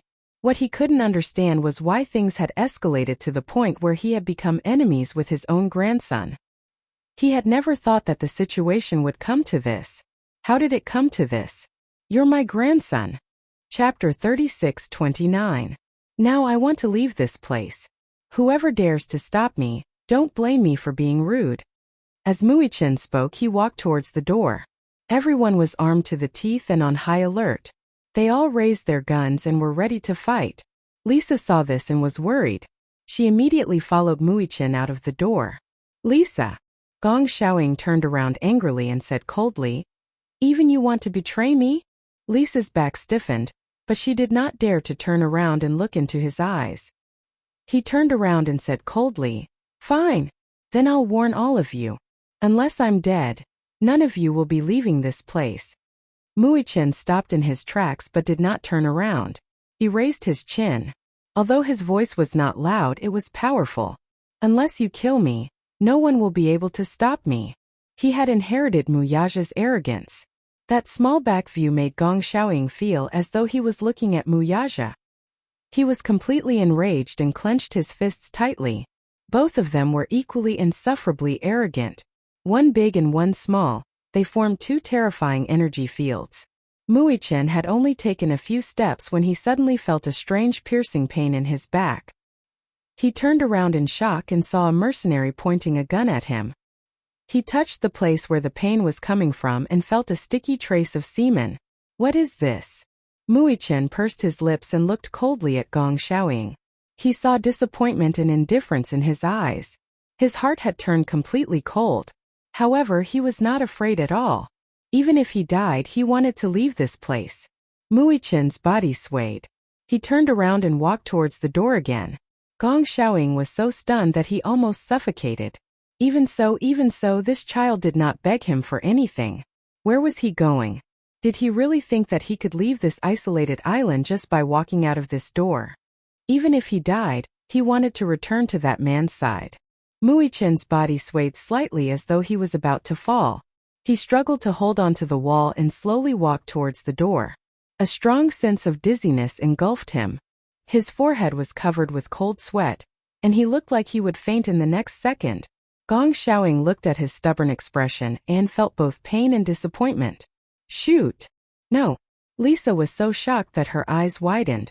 She saw that a mercenary behind Muichen had also raised his gun and aimed at him. She instinctively threw herself in front of Xiaoyichen. With a swoosh, an egg pierced her skin. She groaned and furrowed her eyebrows. Muichen heard her painful voice and furrowed his eyebrows.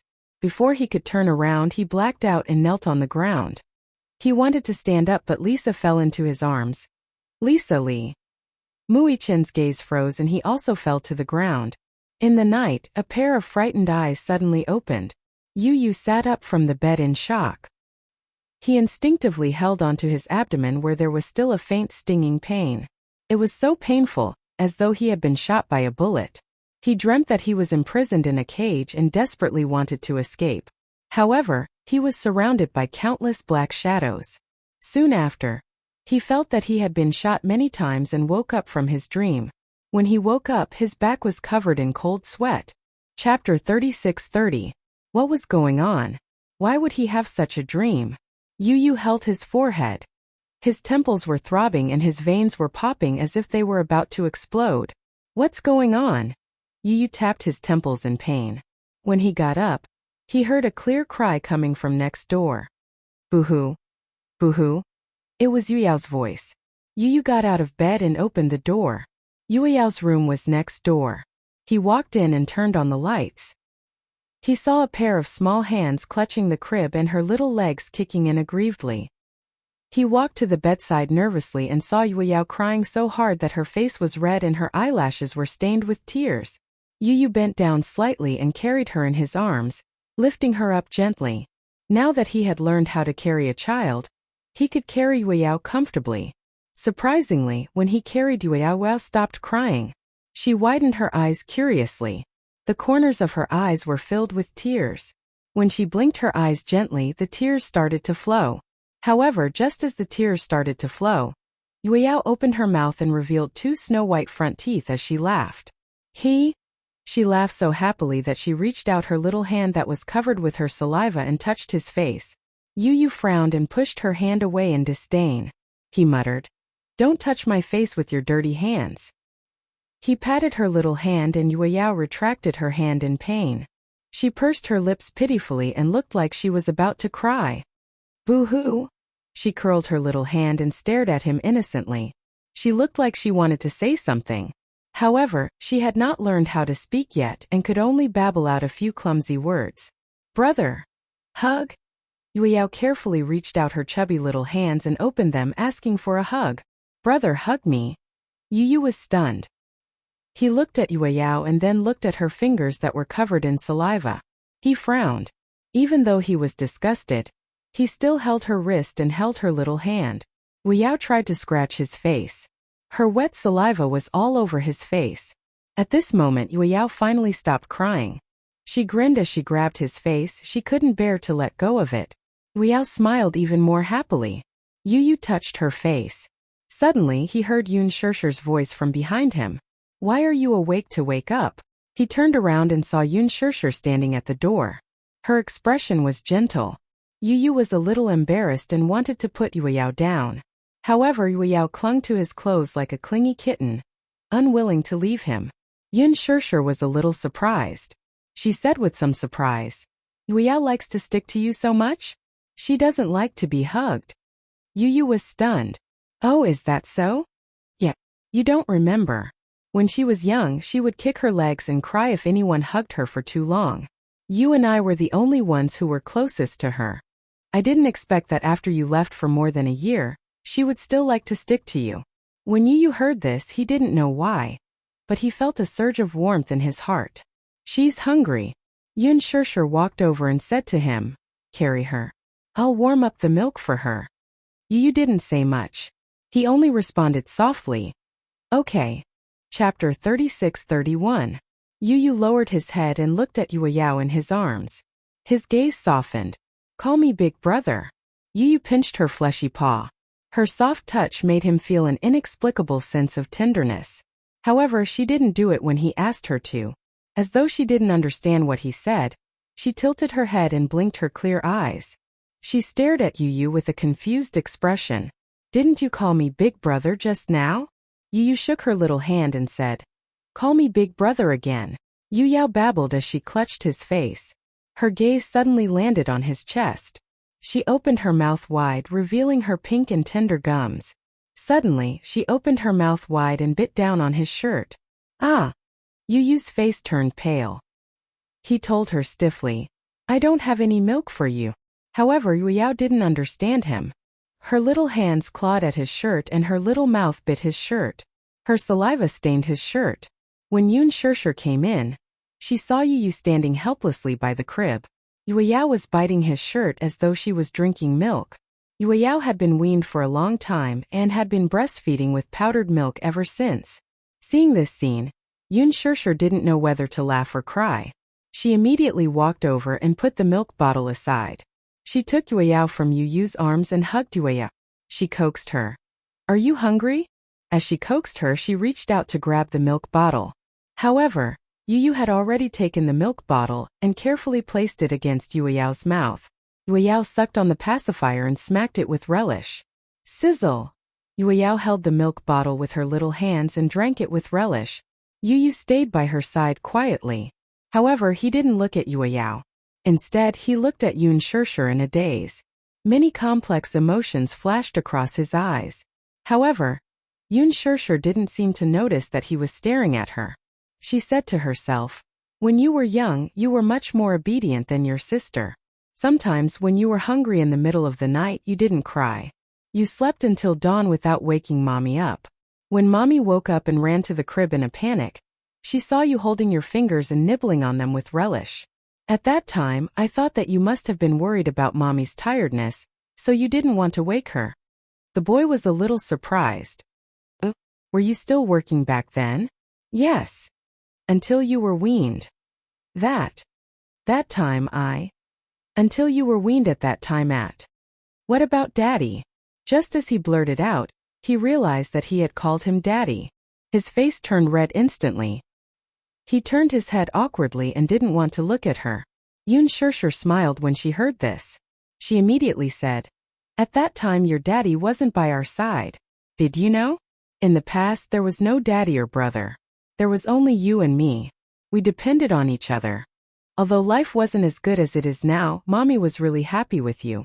As she spoke, she recalled the happy past. Yun Shishir's eyes suddenly stung. She blinked her eyes and forced her tears away. She retreated and turned to look at Yu. However, he was also staring at her without saying a word. Yu? Yun Shishir took a deep breath and said, don't leave mommy again, okay? Chapter 36-32. Yu's expression was calm, but his heart was in turmoil. She said, don't leave me again. Why was it that when he heard those words his heart was so moved? Especially when he heard the words Yu. He felt his heart burning. Countless chaotic thoughts flooded his mind in an instant. He abruptly rose to his feet and turned around. Just as he was about to leave the room, Yu Yao suddenly let go of the milk bottle and looked at him. She called out in a childish voice, Big brother. Yu did not stop and walked back to the room. When Muichin woke up, he opened his eyes and saw that his surroundings were bright. He looked around and wanted to move, but he realized that he was tied to a chair and could not move at all. Muichin lowered his head and saw himself sitting on a chair. His hands were cuffed behind his back, and his legs were chained to the back of the chair. His body was also chained to the back of the chair. What was going on? Wasn't he shot? He looked around and finally saw that he was in a dark room. A beam of light shone down from the top of his head, and it was so bright that he could not open his eyes. Xiaoyichen tried his best to open his eyes and forced himself to adapt to the strong light. He looked at Lisa beside him, who was also tied to a chair. Her head was lowered and she was still unconscious. Muichin looked at her back and saw that the wound was not deep. If it was a real bullet, it would not have left such a shallow wound. He carefully recalled that when he was shot, he fainted and was unconscious. Muichin immediately realized that Gong Xiaoying must have ordered him to shoot with a tranquilizer gun. Could it be that they were shot with a tranquilizer gun? Xiaoyichen tried to call out to Lisa. Lisa! Lisa! Li! You're awake!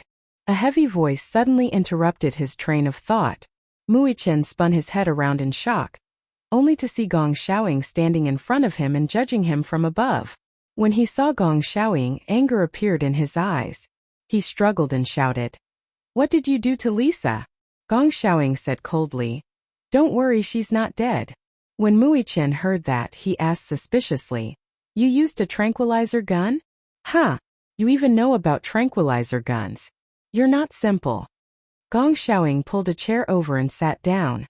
He sighed and said, "My two grandsons, one is good at martial arts, one is smart and the other is good at martial arts. It's really an eye-opener." "Grandsons?" Muichin mocked. "I didn't acknowledge you as my grandfather. This lord, you'd better not be so sentimental. I'll never acknowledge you as my grandpa." Gong Xiaoying did not exchange pleasantries and went straight to the point. "Where is Gong Fan?" Muichin retorted. "Do you think I'll tell you? Besides, you're asking the wrong person. I don't know any Gong Fan." "I don't need you to tell me.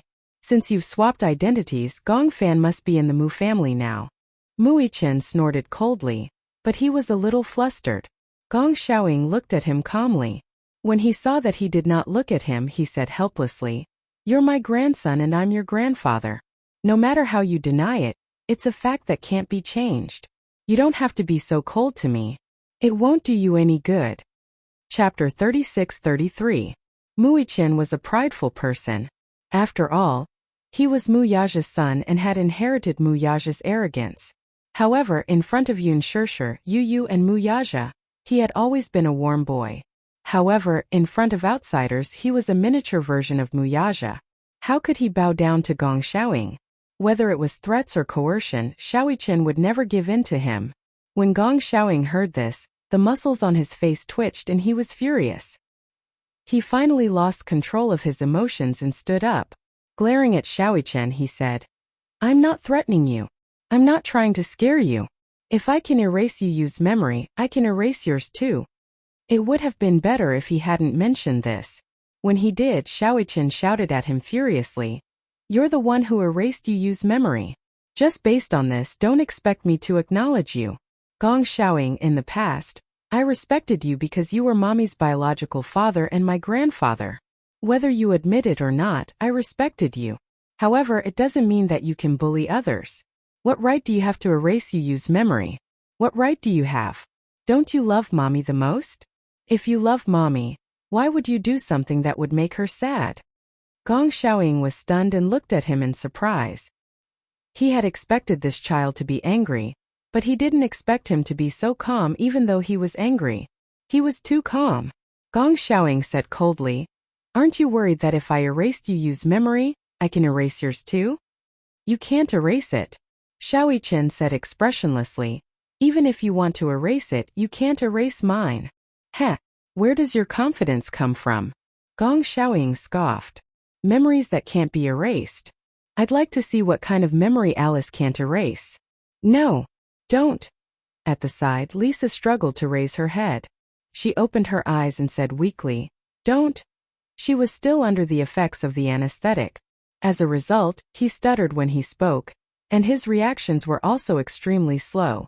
However, when she heard that Gong Xiaoying had threatened Xiaoyichen that he would erase his memory, she suddenly became nervous. Gong Xiaoying shouted, "You betrayed me. You have no right to speak here." "I didn't betray." Lisa spat out a few words with difficulty. Her words were intermittent and incoherent. Xiaoyichen looked at her. However, he heard Lisa say firmly, "You master. I didn't betray him." Ever since that day when Gong Jia brought her to Yu and told her that he was the person she would be loyal to for the rest of her life, she swore to herself that Yu was her only master. Unless she died or Yu died, she would never change her heart. Yu was her only master. Even if she had to betray the whole world, she would never betray the person she was loyal to. She had never betrayed Yu. Hence, she was not a traitor. Lisa suddenly said in a powerful voice, "Me? I'm not a traitor."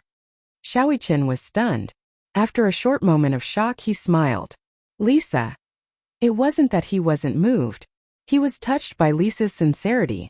Chapter 36-34. Gong Xiaoying looked at Muichen but didn't say anything in the end. He suddenly stood up and looked at Muichen meaningfully. He said coldly, "Looks like you won't give up until you see the coffin. I'd like to see whose memory I can't erase." After he finished speaking, he immediately ordered his subordinates, "Bring Alice here." Yes. A few minutes later, two of his subordinates brought Alice in. Rather than saying that she was invited in, it was more accurate to say that she was forced in. When Alice walked into the darkroom, she saw Xiaoyichen and Lisa tied to the chairs and unable to move. Her gaze was shocked and she became sullen. "Boss, how could you tie Xiaoyichen up? He's your grandson." Gong Xiaoying looked at her coldly from the corner of his eyes. Suddenly, he walked in front of her and slapped her. Alice's face was instantly slapped to the side. "Don't think that I don't know what you've done. You can't escape the responsibility of swapping the two children. You know very well whether or not you're the one who did it. Do you need me to remind you of anything?" When Xiaoyichen saw this, he stared nervously at Gong Xiaoying and immediately warned him, "Don't hurt her." "Xiaoyichen." Alice turned her back to him and stopped him. "Don't talk. This has nothing to do with you." Xiaoyichen was stunned for a moment. Alice turned her face. There seemed to be some emotions in her eyes. She looked steadily at Gong Xiaoying. Her chest rose and fell for a long time. Suddenly, she smiled bleakly. "I know that I betrayed you. I deserve this slap. But boss, what kind of deep hatred do you have that you can't let go of it after so many years? What kind of deep hatred do you have that you want to take revenge on these two children? They were still so young. Yu's memories were erased. It was sealed by my hypnosis. However, ever since his memories were sealed, there wasn't a single day that I didn't regret it. Look at Yu, what has he become?" Gong Xiaoying was startled and suddenly stopped talking. "Do you think you're doing this for Yu?" He had forgotten all his memories. He had forgotten Yun Shishir and Mu Yaja. He had even forgotten who he was. "Do you think this is for his own good? You have no right to do this, and you have no right to erase Yu's memory and tamper with his life." "Shut up." Gong Xiaoying interrupted coldly. "I don't need you to tell me what to do. Yes, you're high and mighty, you're insufferably arrogant. Now the Gong family can call the wind and summon the rain, looking down on everything. No one has the right to criticize you about what you're doing." But Alice's lips suddenly trembled violently as she spoke. "Yu is innocent. He's just a child. He just wants to be by his mommy's side. Look at how cute Yu used to be. He was with his family and he was smiling every day. But now, he's become a cruel, cold, and insensitive person. He's also become someone with terrifying ambitions and hatred that shouldn't exist at his age. He's just a child. How can you bear to torture him like this?" Chapter 36-35. Alice did not care about anything else. "If you persist in doing this, your daughter will never forgive you." Gong Xiaoying's pupils constricted as he stared fixedly at Alice. It was as if he was an explosive that could explode at any moment. Alice had always been fearful of Gong Xiaoying. However, there was no trace of fear in her eyes right now. "Right now, I want you to seal this child's memory, just like how you sealed Yun Tianyou's. She would not make the same mistake a second time." Even though she had no feelings for Xiaoyichen, However, perhaps because she could no longer have children in this lifetime, she could understand the pain of a mother and son turning against each other. Hence, she could understand Yun Shishir's pain, as well as Yu and Xiaoyiqin's pain. She had already killed Yun Tunyu. She could not kill Xiaoyiqin as well. Gong Xiaoying glanced at Muichen before returning his gaze to Alice. His tone was full of threat. Do it right now. No. Alice took a deep breath and rejected him coldly. I don't want to do this kind of thing again. She mustered up her courage and rejected him with an incomparable conviction. She knew what the consequences of going against the man's order were, and what it meant. The man standing in front of her was the head of the Gong family. What's more, he was the person with the highest authority in the Hurricane Group. Alice knew very well what it meant to go against his order. It was just that she was unwilling to do so, and was even more unwilling to comply with his decision. Gong Xiaoying did not expect Alice to go against his order. His gaze turned stern as he sized her up in disbelief. He was so angry that he laughed. Do you know what you're saying? I know, and I know very well that I'm going against your order. You asked me to wipe Xiaoyiqin's memory, but I said no. Alice's tone gradually softened as she spoke. Boss, please don't go on like this. You've already hurt Yun Shishir and Yun Tunyu once. How can you bear to do it again? Do you really want to fall out with Yun Shishir and her father? Gong Xiaoying was stunned for a moment before he regained his senses. He gritted his teeth and said, whether it's Muichen or Yun Tunyu, didn't she get together with Muyaja because they have 2 children? Now, if the 2 children are in my hands, she'll go home. At the mention of Yun Shishir, gentleness appeared in his eyes. The reason why he hated Muyaja so much was not just because of the previous generation's feud. He knew that Yun Shishir gave birth to these 2 children because she was a surrogate mother for the Muse when she was 18. She, Gong Xiaoying's daughter, his daughter, was so lowly that she was used by the Muse. How could his daughter do such a despicable thing? How dare the Muse? Therefore, he could never forgive the Mu family and Muyaja for doing such a thing to his daughter. So what if Yun Shishir returns to your side? Alice hysterically tried to wake him up. What's the difference between you and an executioner? Shut up. Gong Xiaoying stopped her. Don't think that I won't dare to touch you just because you're Gong Jie's woman, even if I kill you today. Chapter 36:36. Alice was not afraid at all. My life is in your hands. The fate of so many people in the Hurricane Group is also in your hands. Killing me is just a matter of words. But don't you regret it? You!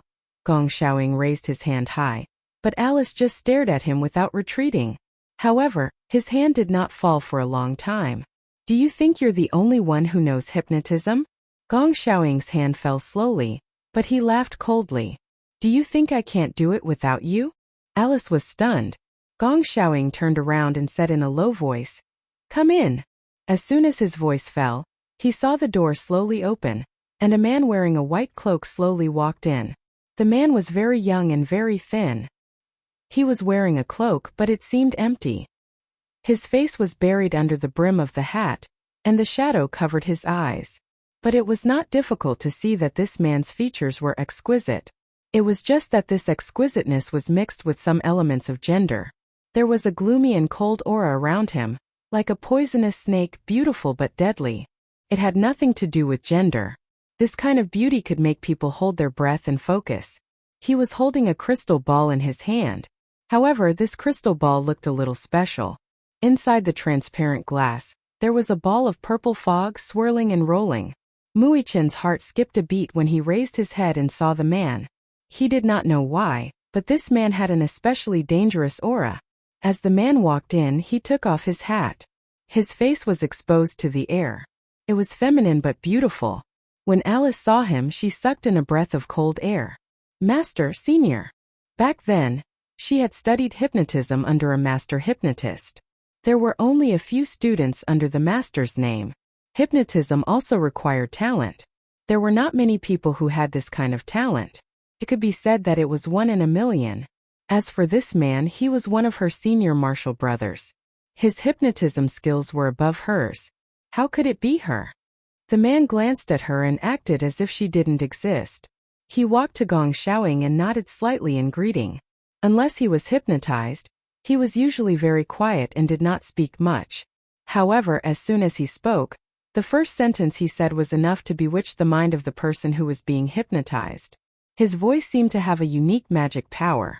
Sometimes, Alice felt that his hypnotism was not hypnotism, but a kind of magic that could not be explained by scientific means. "Senior, why are you here?" The man turned around and finally saw her. His deep eyes were like a dark black jade without any luster, but like a bottomless pool of water. Just a glance, it seemed to be able to suck one's soul. Gong Xiaoying said coldly, "Seal up all of that child's past memories, do you understand?" The man nodded gently. Yes. It was just one word, but it was as cold as the ice and snow of the North Pole, causing people to feel a chill in their hearts. "Senior, you can't do that," Alice said in a panic. "You can't erase this child's memory, Senior. Take her away," Gong Xiaoying ordered impatiently. Chapter 36-37.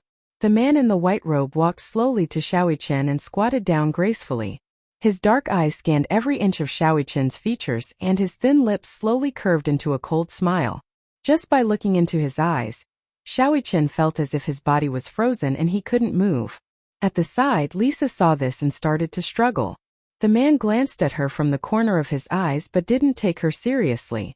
No matter how powerful she was, she wouldn't be a threat if she was tied up like this. However, with someone else around, it would be easy to disrupt the hypnosis if they made any noise during the hypnosis. The man said softly, "Take her away. Take her away." Gong Xiaoying gave the order and Lisa was immediately taken out of the room. He also left with his men. All the doors were locked from the inside. The man slowly lifted the crystal ball and held it in front of Xiaoyichen. The latter was attracted by the illusory purple fog in the crystal ball, and his eyes suddenly lost focus.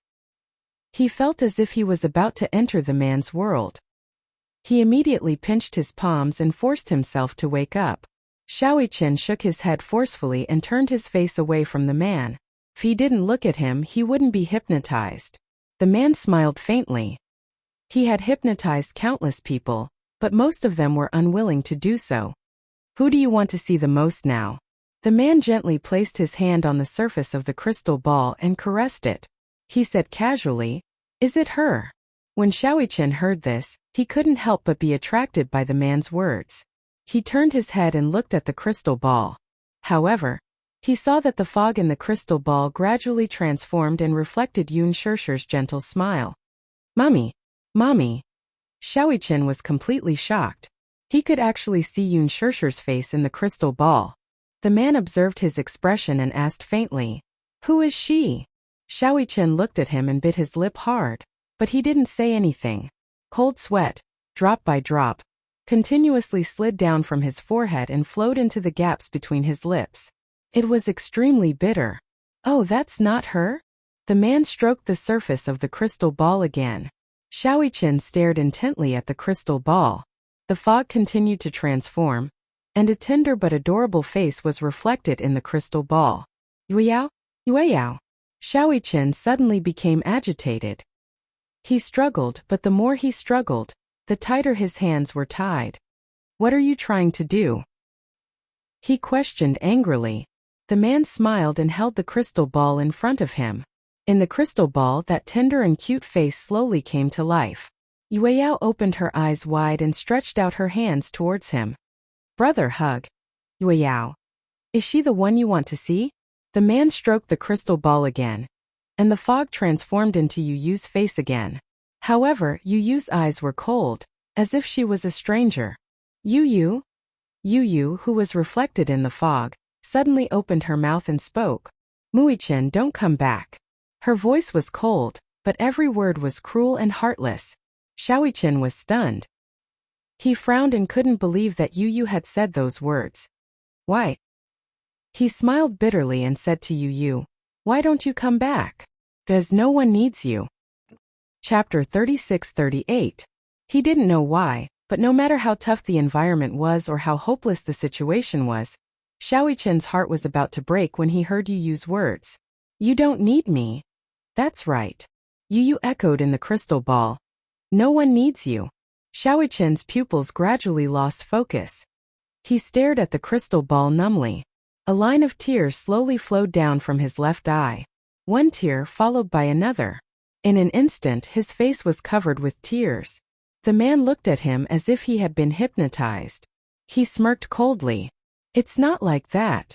Xiaoqian suddenly looked up and said angrily, breaking down. "It's not like that. You wouldn't say such things. This isn't you. This is an illusion created by you." The man smiled and said, "I'm not a sorcerer and I don't know magic. This isn't created by me. It's your inner world." He inched closer to little Li Chen and slowly breathed in through his thin lips. "You yearn to be needed and valued. You're afraid of being outlawed and ignored, right? But you're not needed and you're not relied on. They don't need you." "It's not like that." Xiaoqian screamed crazily. "You're bewitching me again. I want mommy, daddy, you and Yueyao. They all need me, they all need me." He was irreplaceable. He was Mui Chen. The man smiled and said, "Have you been lying to yourself all this time?" Mui Chen gritted his teeth. Suddenly he leaned over and hit the crystal ball in his hand. With a loud crack, the crystal ball fell to the ground and shattered into pieces. The fog in the sphere slowly rose. Mui Chen could only feel the fog gradually condensing. Finally, it transformed into Yu Yu's appearance. A living Yu Yu was standing right in front of him, as if he could reach out and touch her. The entire world was plunged into darkness. It was so dark that one couldn't even see one's fingers. Everything had changed. The white-robed man also seemed to have disappeared. Mui Chen lowered his head and looked at his body. There were no ropes, no handcuffs, no chains, and no chair. He stood up and looked up. Yu Yu was still standing in front of him, but she did not disappear. "Yu Yu." Mui Chen anxiously rushed towards him and held him in his arms. His body was so cold that it was as if he had no body temperature. "Why is it so cold?" He nervously grabbed Yu Yu's shoulders and sized him up. However, Yu Yu coldly pushed him away. "Don't touch me."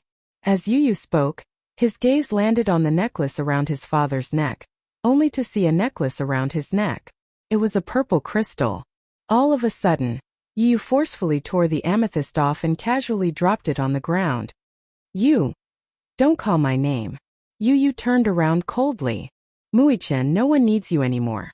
Mommy and Yueyao already have me. No one wants you to come back. So." He slowly turned his head. His eyes were covered by the shadows. His lips were curled into an extremely cold smile. "Don't come back." "No, it's not like that." Mui Chen shook his head in disbelief and forced a bitter smile. "Yu Yu, I know you lost your memory and don't remember me. But it's okay. You will definitely regain your memory." Chapter 36-39. Xiaoqian stared at Yu Yu in disbelief. He did not understand why he would say such a thing. In his impression, Yu Yu was a tsundere, but he had a gentle heart. He would never monopolize mommy's love. This was not Yu Yu, however. The person standing in front of him with those familiar eyes was clearly Yu Yu. But why would Yu Yu say such cruel words? Yu Yu saw that Xiaoqian did not speak, so he asked coldly, "Haven't you noticed? No matter what, mommy always prioritizes me. In her heart, I've always been more important than you. You should have noticed this, right?" Xiaoqian's face turned ashen. Yes, mommy had always prioritized Yu Yu. This had always been the case. This was because Yu Yu's health was not good. Yu Yu was good at pretending to be obedient. Xiaoqian prided himself as an elder brother. Hence, he knew how to take care of Yu Yu, regardless of how big or small the matter was. Even if mommy valued Yu Yu more than him, it did not matter. Even if daddy valued Yu Yu more than him, it did not matter. This was because Yu Yu was his younger brother. His most beloved younger brother. No one could replace his position in his heart. Whether it was mommy, daddy, Yu Yu, or Yueyao, they were all his dearest family members. They were all unique and could not be replaced. However, when he heard Yu Yu say such cruel words, Xiaoqian could not help but feel a sense of loss. A smug look appeared on Yu Yu's face. "Mommy loves me more. Compared to me, you're nothing in mommy's heart." Xiaoqian glared at him and clenched his fists. He suddenly lowered his head, looking extremely disappointed. Yu Yu sized him up arrogantly and said casually, "I went missing for a year. Mommy didn't eat or drink. When she found out about my whereabouts, she was willing to use you to replace me and bring me home. What about you? You can only stay on this huge island all by yourself. It's not like that. Oh? Yu asked calmly. Then what is it? Muichin, you don't have to deny it. Mommy values me more than you. Mommy and Mommy have depended on each other since we were young. What about you? How can you compare yourself to me? As he spoke, he smiled coldly. You don't have to come back. I'm enough for Mommy. Little Chen smiled bitterly and raised his head, revealing a trail of tears on his face. He smiled with tears in his eyes and said gently, Yu, even if Mommy loves you the most, it doesn't matter. I won't be sad. Because you're my younger brother. Yu, who was standing in front of him, was in a daze. You're my younger brother. I'll give you everything. I won't fight with you. Don't worry, I won't be sad. Chen wanted to hug him as he said this. With a look of disgust, Yu broke free from him and flung his hand away. Don't touch me with your hand. Yu said coldly. I don't want an older brother like you. Chen was stunned. Yu's words pierced his heart like a knife through butter. Why? Chen forced a smile, but it was stiff. Is it because I didn't do well enough? Or you don't like me? It's not that I don't like you. I hate you. Yu's eyes were fierce. If it weren't for you, Mommy would only belong to me. I hate people who want to steal Mommy from me. I didn't steal her. Chapter 3640. After a pause, Muichin said nervously, Mommy only belongs to you. I won't snatch her away, okay? You don't be like this. As he said this, he helplessly reached out to grab Yu's hand. However, Yu took half a step back in disgust. It was as if he felt dirty just by touching him. Don't touch me. Yu's figure gradually blurred and turned into a thin mist before dissipating. No. Chen pounced on him sadly, but it was all in vain. When he looked up again, the scene in front of him had changed again. He saw Xiangti stroll. His home. At this moment he couldn't tell if he was in a dream or reality. Chen bit his lip hard and tried to walk forward. He stood outside the main door. Through the lanyard and across the courtyard, he saw Yun Shishir carrying Yueyao through the floor-to-ceiling windows. Mommy! He anxiously groped for the door and tried to open it, but the door was locked from the inside. He was blocked outside the door and couldn't get in. Mommy, open the door!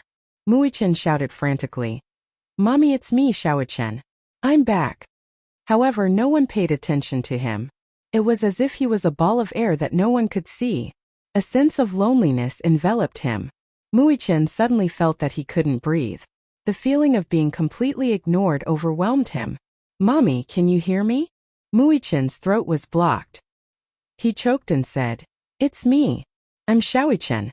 Open the door and let me in, okay? I want to go home. Yu's voice suddenly came from inside the house. Weiyao, your brother is here. Chen retreated back to Lan Shan. Through the floor-to-ceiling window, he saw Weiyao staggering towards Yu. Yun Shishir and Muyaja stood at the side, looking at him with gratified expressions. Yu hugged Weiyao and lovingly hugged the cuddly little ball in his arms. Weiyao hugged Yu's neck tightly and smiled. Brother! This clear and loud sentence made everyone beam with joy. Chen heard Yueyao's laughter through the window and couldn't help but laugh as well. He hadn't seen Yueyao for a long time and missed her very much.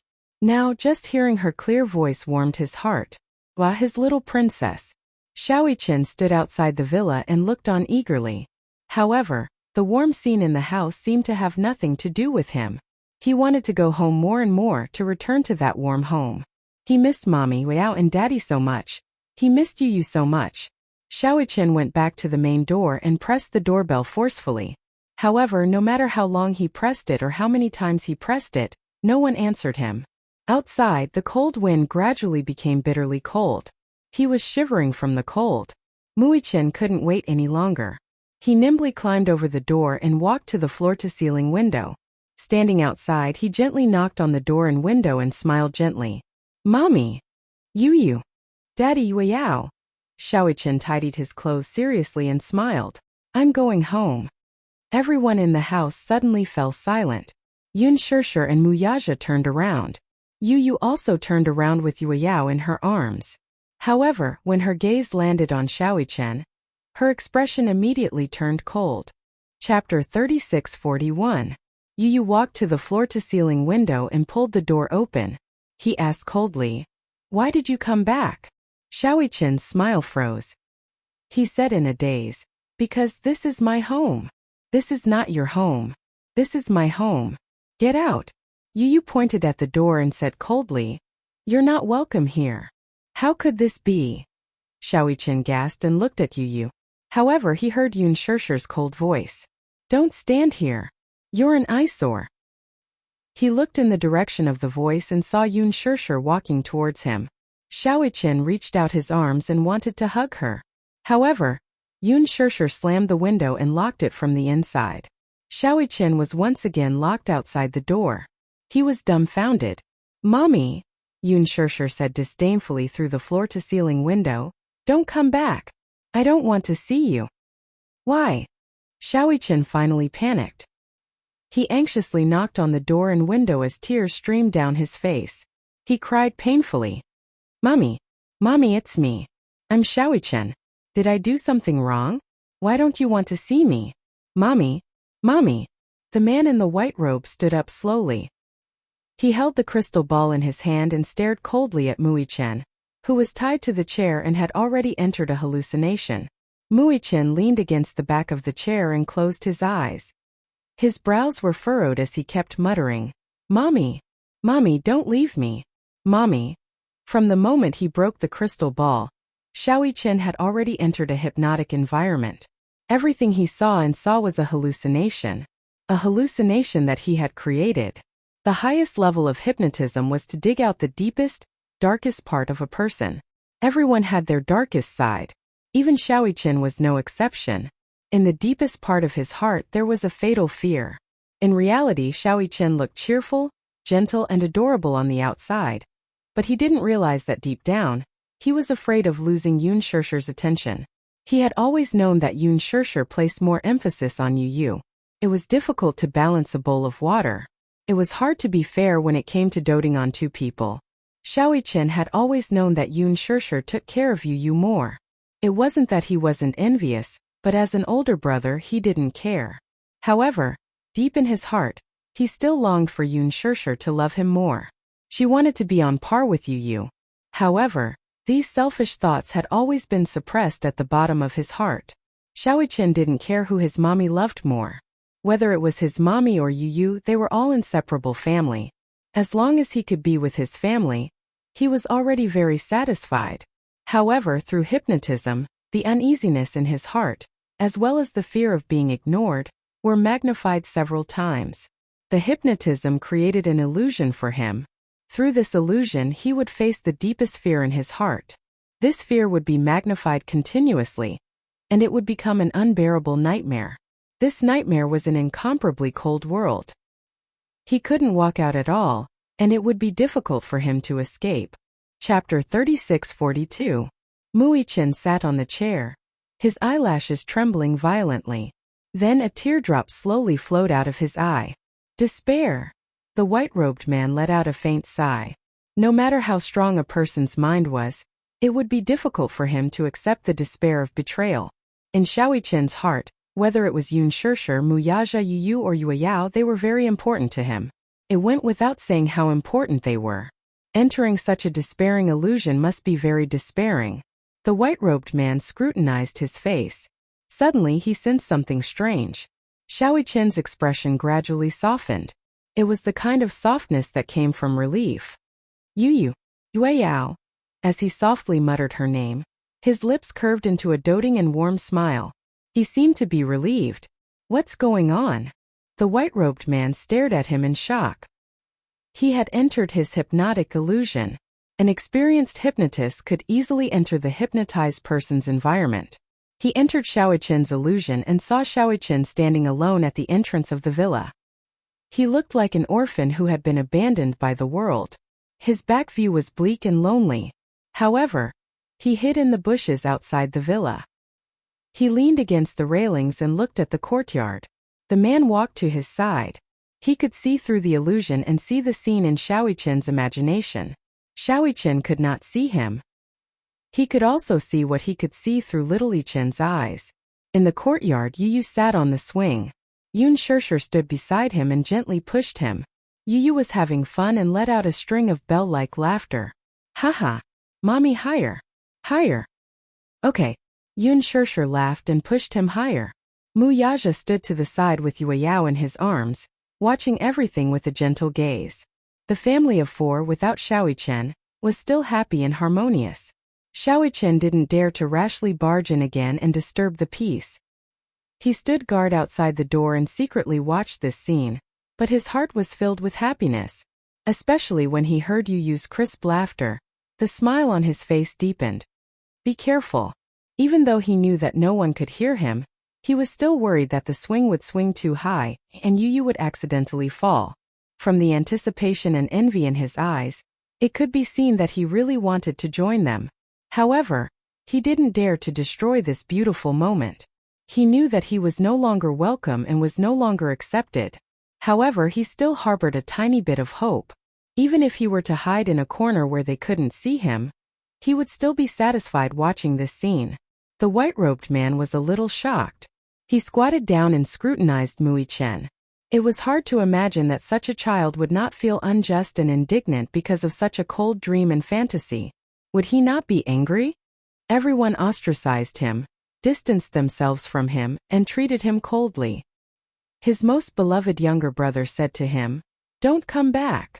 His most beloved mommy said to him, "We don't need you anymore." His most trusted daddy said coldly, "Get lost. I don't want to see you." Was he really not sad at all? He was betrayed by his family and did not feel any sense of loss or despair. Was he really? Chapter 36-43. The white-robed man followed Xiaoyichen's gaze. The scene in front of him was heartwarming and warm. However, the illusion that he had created for Xiaoyichen was not like this at all. Could it be that Xiaoyichen had used his own willpower to tamper with the illusion? An experienced hypnotist would create an illusion to lure the hypnotist into a false illusion. The betrayal of one's loved ones and the abandonment of one's family. In this way, the hypnotist would begin to doubt himself and eventually abandon all of his memories. Yu had witnessed those cruel memories and had begun to doubt himself. In the end, he had been devoured by his first personality, and even his first personality's memories had been sealed away. However, Xiaoyichen did not follow his lead and follow the illusion that he had created. Instead, he changed the direction of the illusion. When the white-robed man saw this, he immediately waved his hand gently and the scene in front of him disappeared immediately. Muichen only felt a blur in front of his eyes and the villa was no longer there. Yu and Yueyao were no longer there either. Mu Yaja and Yun Shirshir were also gone. Instead, there was a cloud of smoke lingering around them. He only felt that he was in a dark environment where he could not even see his own fingers. Xiaoyichen panicked for a moment but quickly calmed down. He walked in the fog and looked around. He stretched out his hand and tried to push aside the heavy fog, but he could not see his surroundings clearly. "Mommy!" Xiaoyichen tried calling out a few times but could only hear his voice echoing continuously. He could not hear anything else. Yu. He carefully walked through the fog but could not see any trace of anyone. It must be a nightmare. It must be a nightmare. Xiaoyichen kept telling himself in his heart, hoping that he could wake up from the nightmare as soon as possible. However, in the blink of an eye, he vaguely saw a snow-white figure in front of him. "Who's there?" Xiaoyichen panicked and chased after the figure. "Mommy! Yu, is that you?" He chased after them in a panic, but after running for an unknown amount of time, he felt something tripping him. All of a sudden he fell to the ground. Xiaoyichen looked up tiredly, only to see a small figure standing in front of him. The dense fog dispersed. The little guy's face gradually became clearer. Xiaoyichen's eyes were filled with shock. He saw the little Yueyao standing in front of him, looking down at him with disdain. She was still sucking on the pacifier with relish. However, her gaze was empty, as if she was being controlled by someone. What was familiar was her face, but what was unfamiliar was the feeling she gave off. "You." Before Xiaoyichen could finish his sentence, he felt a dull pain in his chest. He looked down in shock and saw a small hand tightly holding a dagger. The small hand at the end of the dagger belonged to the innocent and harmless little Yueyao. She ruthlessly stabbed the dagger into his abdomen, but a creepy smile appeared on her face. The corners of her mouth cracked open, and the pacifier fell to the ground. However, she laughed even more happily and let out a crisp laughter that was like the sound of nature. Ha ha ha, so much blood! Little Yueyao retracted her hand and wiped the blood off her face. She smiled innocently. However, in such an environment, coupled with her smile, it was hard not to shudder. Chapter 36:44. Shaoichen gently clutched his abdomen. He accidentally used too much force and blood started to flow out. Why? He stared at Yueyao in disbelief. He didn't know why the little sister he had always doted on would suddenly stab him so cruelly. Why? Yueyao looked at him. Her gaze instantly became fierce and cold. She said in a childish voice, "I'm going to kill you." Why? Shaoichen shook his head and smiled bitterly. No, you're not Yueyao. Yueyao wouldn't do this to me. She wouldn't. Pfft. Shaoichen's body suddenly froze. The muscles on his back started to twitch uncontrollably. He stood up with difficulty and lowered his head. Another sharp dagger pierced through his body from behind. Little Ichen staggered a step and swayed as he turned around, only to see his younger brother's face, which was as cold and terrifying as a malicious spirit's. Didn't I tell you not to come back? Yu shouted at him in a shrill voice. Didn't I tell you to get lost? Why did you come back? Shaoichen looked at Yu. He clenched his teeth and started to cry. Tears trickled down her cheeks and flowed down her face. He stubbornly wiped his tears and said in a hoarse voice, Yu, don't do this. I'll kill you. I'll kill you. Yu suddenly pulled out the dagger and kept approaching him. Muichen, after I kill you, Mommy will belong to me completely. I won't have to worry about anyone else stealing Mommy's love from me. Without you, Mommy will only dote on me. Little Ichen's throat churned as the taste of blood gushed out of his throat. He swallowed hard to suppress the taste of blood and explained, No, I'm not trying to snatch your mommy away from you. Yu, I'm your brother. I'm your brother. Shut up. Yu shouted at the top of her lungs. You're not my brother. I told you to shut up. I don't have a brother like you. As he spoke, he gripped the dagger tightly and approached Shaoichen. No, don't. Shaoichen kept crying and begging. With his strength, whether he was in a dream or seriously injured, he was fully capable of capturing the frail child in front of him. But he couldn't bear to. He couldn't bear to hurt Yu. Even if he was covered in injuries, he did not want to hurt Yu at all. Yu, I'm your brother, don't be like this. Open your eyes and take a good look. Pfft. Unwilling to let him go, Yu grabbed the man's collar with one hand and stabbed the dagger into his flesh mercilessly. Ugh! Little Ichen let out a muffled groan as blood seeped out from the corner of his mouth. He gripped Yu's shoulder tightly. Due to the excruciating pain that almost numbed his nerves, he subconsciously wanted to push Yu to the ground. However, after a short while, the strength in his hand suddenly relaxed. Shaoichen smiled helplessly. No matter what, he could not bear to hurt his brother. Yu, it's okay if you don't remember me. Little Ichen uttered these words with much difficulty. He clenched his fists tightly as he endured the suffocating pain. His back was drenched in cold sweat. With a numb expression, Yu stabbed the man again and again with the dagger. Chapter 36:45. Yu's ferocious face kept getting bigger and bigger in front of him. His eyes were bloodshot and they seemed to have dyed his eyes red. Shaoichen's body gradually went limp and he fell to the ground. He couldn't count how many times he had been stabbed. Yu didn't attack his vital points. He only knew that Yu was his younger brother. Even if he didn't recognize him, hurt him and wanted to kill him, he couldn't hurt Yu. Yu, Shaoichen choked and said, It's me. Open your eyes and take a good look. Okay, Yu, it's me, Muichen. Yu stabbed him for the last time. He smiled coldly and said expressionlessly, I know you're Muichen. Muichen was stunned. Do you think I've lost my memory? What a joke. I only used you to chase you away from Mommy. Now I've returned to Mommy's side. As for you, you'll die a horrible death here. Muichen froze. He shook his head vigorously and forced a smile. No, it's not like this. Before he could finish his sentence, Muichen vaguely heard the sound of high heels not far away. Her high heels made an extremely pleasant sound when they hit the ground. However, such a cold sound was unavoidably a little creepy in such an environment. Muichen looked in the direction of the sound and saw a woman in a snow-white dress. She was walking slowly toward him through the thick black fog. "Mom!" Xiaoyichen stared blankly at the voice and forced a smile. "Mommy!" As the footsteps approached, Yun Shishir's tall and slender figure gradually came into view. "Mommy!" Xiaoyichen sat up agitatedly. He couldn't stand up at all. With so many injuries, just sitting up took all his energy. Yun Shishir walked over and squatted beside him. Her eyes were filled with tenderness as she gazed at his face and gently caressed his cheek. "Does it hurt?" she asked softly with a touch of soothing emotion. Little Ichin smiled and immediately replied, "It doesn't hurt." "No." Yun Shishir's gaze fell on the wounds on his body. She gently caressed his wounds with her slender hand and suddenly, she pressed her hand hard. Blood immediately gushed out. "Ouch!" Xiaoyichen arched his body in pain and broke out in cold sweat. "Did it hurt?" Yun Shishir smiled apologetically and immediately. She hugged him gently. "Xiaoyichen, it doesn't hurt. It won't hurt anymore." Xiaoyichen smiled weakly. "Mommy, it's okay. It doesn't hurt. But you've lost so much blood." Yun Shishir hugged him even tighter and said in a heartbroken tone, "Xiaoyichen, it doesn't hurt anymore.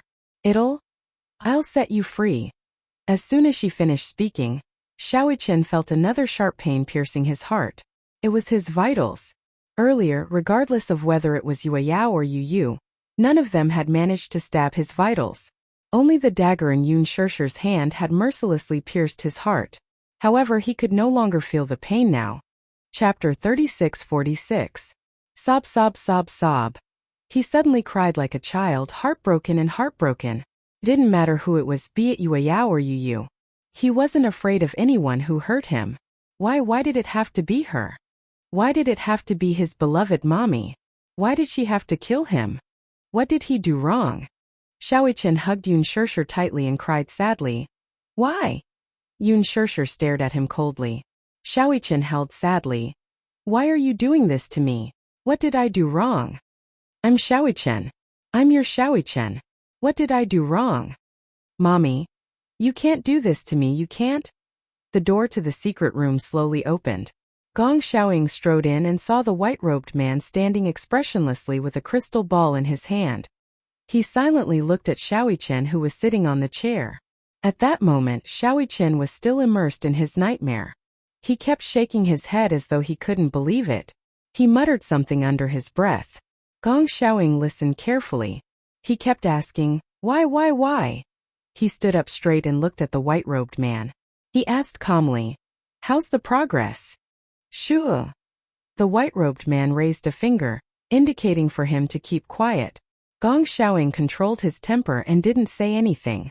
The white-robed man said, "I've already created the scariest illusion for him. He won't be able to escape once he enters this illusion. No matter how strong a person's willpower was, it would be difficult to turn the situation around. Moreover, he was just a child." Gong Xiaoying's lips curled into a smug smile. However, he suddenly noticed that little Ichen's furrowed brows were gradually smoothed out. Even his lips were faintly arched. The white-robed man widened his eyes in surprise. What was going on? He seemed to be smiling. How could he smile so freely in such a dream?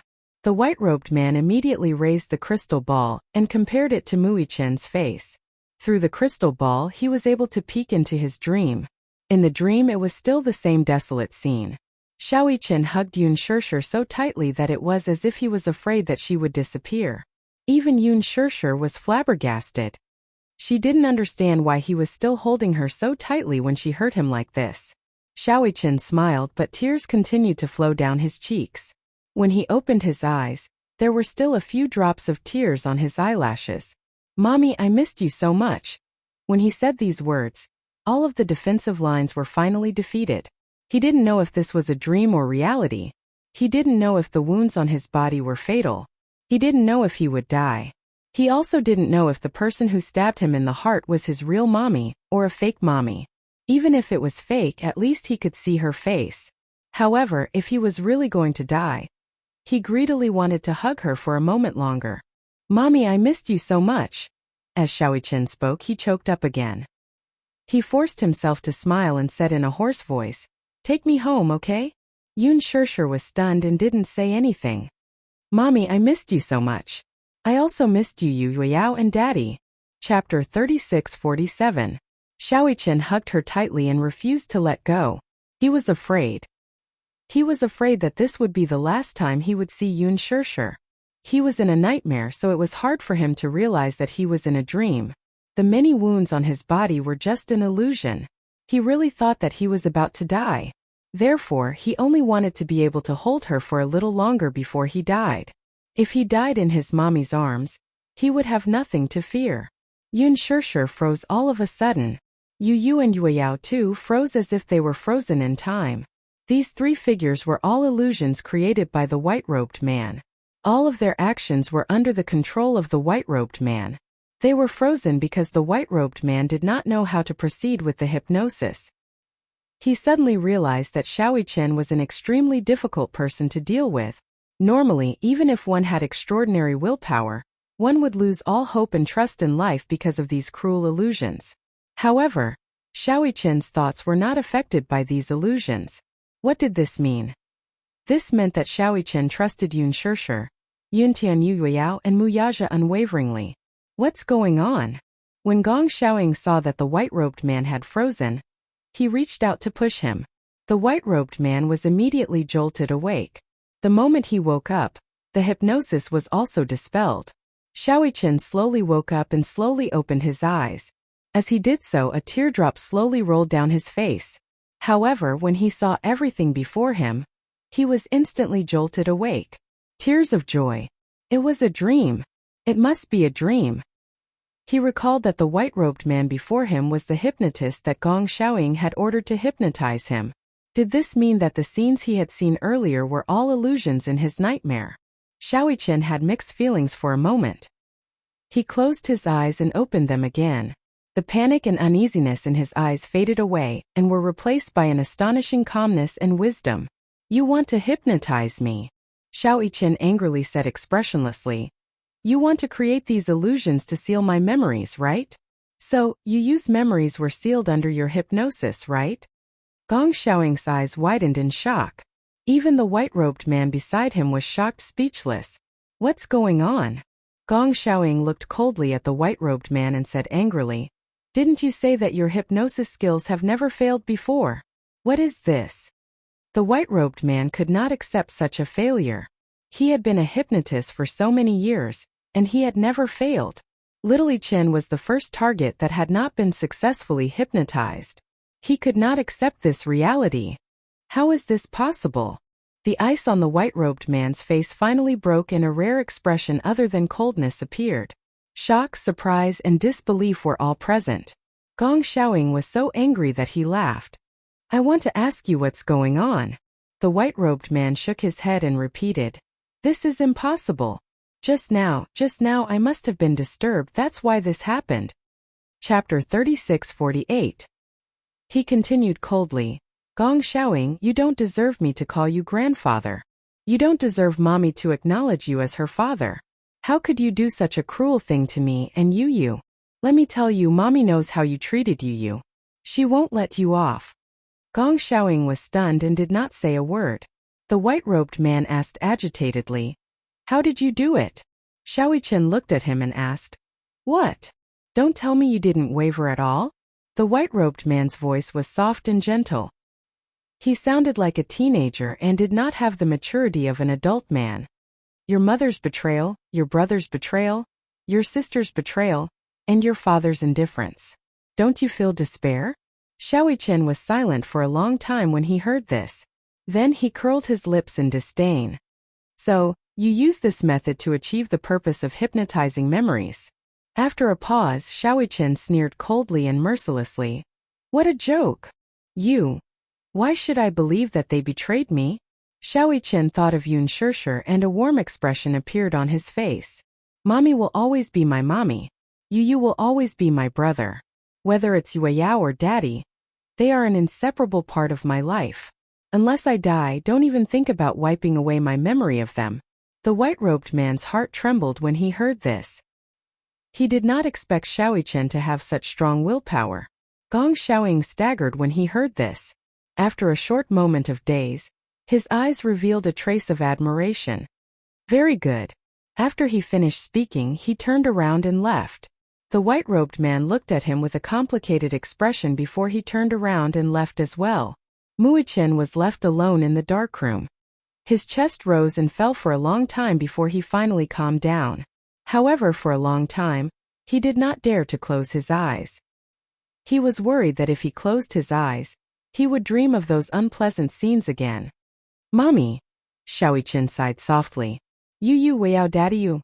You must wait for me to come back. When Lisa regained her consciousness, she found that she was also locked in a secret room. When she opened her eyes, there was a slanted skylight in the upper left corner. Through the skylight, she could vaguely make out that the sky was already slightly bright. It was dawn. How long had she been unconscious? About a few hours. Then what about Muichen? Wasn't he locked there yet? At the thought of Xiaoyichen, Lisa began to struggle excitedly. However, as she struggled, the rope became tighter and tighter. This knot was tied with a special technique. The more he struggled, the tighter it became. Lisa calmed down. She held her breath and concentrated, slowly shrinking her bones. Even the Gongjia did not know that she had the ability to shrink her bones. In the past, when she was in the training camp, she was often locked up. Once she was locked up, she would not be able to eat or drink for a few days and nights. She was extremely hungry, so hungry that her eyes turned red. Thus she learned how to escape from the cage. At first, the bars of the cage were not close to each other. At that time she was thin and small, so she could escape from the cage easily. She stole some leftovers and returned to the cage. Later, when they changed to a stronger cage, she began to practice the ability to shrink her bones. She did not expect that she would really succeed. Chapter 3649. Using the bone-locking spell, she quickly broke free from the ropes and tiptoed towards the door. However, she was surprised to find that the door wasn't locked with a combination lock, but was chained from the outside by a chain. She gently pushed the door open, and when she pushed it to the limit, there would be a gap between the two doors. Her hand was very small, and when she passed through the gap, she could just touch the lock. Lisa frowned and thought for a moment. Looking around, she didn't find any suitable tools. She suddenly thought of something and took off the earrings from her ears. The earrings were made of stainless steel, and she used some strength to roll the earrings into a long iron wire. Holding the lock with one hand, she aimed the tip of the iron wire at the lock cylinder. Just as she was about to pry the lock cylinder, she suddenly heard footsteps outside the door. She immediately retracted her little hand and leaned against the door, holding her breath in concentration. Until the footsteps gradually faded away, she patiently waited for a while before turning around. Her little hand stretched out and held the lock, using the iron wire to pry it open gently. In less than 3 seconds, a click was heard and the lock was unlocked. Lisa gently placed the lock to one side and carefully pushed open the door. The chain kept loosening, and with a clatter, it fell onto the ground. She heard hurried footsteps from not too far away. It was probably the movements here which had alarmed the people guarding the door or the surveillance cameras outside the door. Her actions had been discovered. Until the footsteps neared, she couldn't care less and kicked the door wide open. She came face to face with 2 fully armed mercenaries. These 2 mercenaries were 2 of the people guarding this island. Usually they were her subordinates, even though Lisa was much younger than them. But when they saw her walking out from the door, they looked at each other in dismay and timidly retreated half a step. They were clear of their own abilities. Even if they were 2 strong grown men, the 2 of them together might not be Lisa's match. Lisa was young, but her ability was way above them. She was a true killing machine. They couldn't possibly be her match. Lisa swept a glance at them and said coldly, "I don't want to hurt you. Do as you see fit." When the 2 of them heard this, they were hesitant. Gong Xiaoying had ordered them to guard Lisa, and they didn't dare to defy him. However, they knew that they weren't Lisa's match. If they went up against her, they would only lose miserably. Moreover, after so many days of guarding the island and working with Lisa, they had developed feelings for each other. One of them suddenly drew out a dagger from his waist and made a cut on his shoulder. He picked a spot that could heal easily and stabbed twice. When Lisa saw this, she was a little surprised, but she immediately understood what he was doing.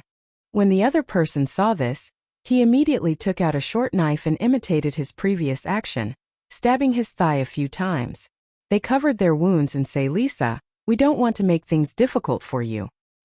This is the best solution we can think of this. But there is something you must be clear. What was the consequence of betraying Master Gong? Don't act." Lisa was silent for a moment and asked softly, "Where is Master Gong keeping Xiaoyi Chen?" "Secret room A892. When Lisa heard this, she nodded and said softly, "Thank you." Chapter 3650. The two men looked at each other and sighed. They sat down with their backs against the wall and silently wiped the blood from their wounds on their bodies. They also faked signs of an intense fight. Lisa found the secret door.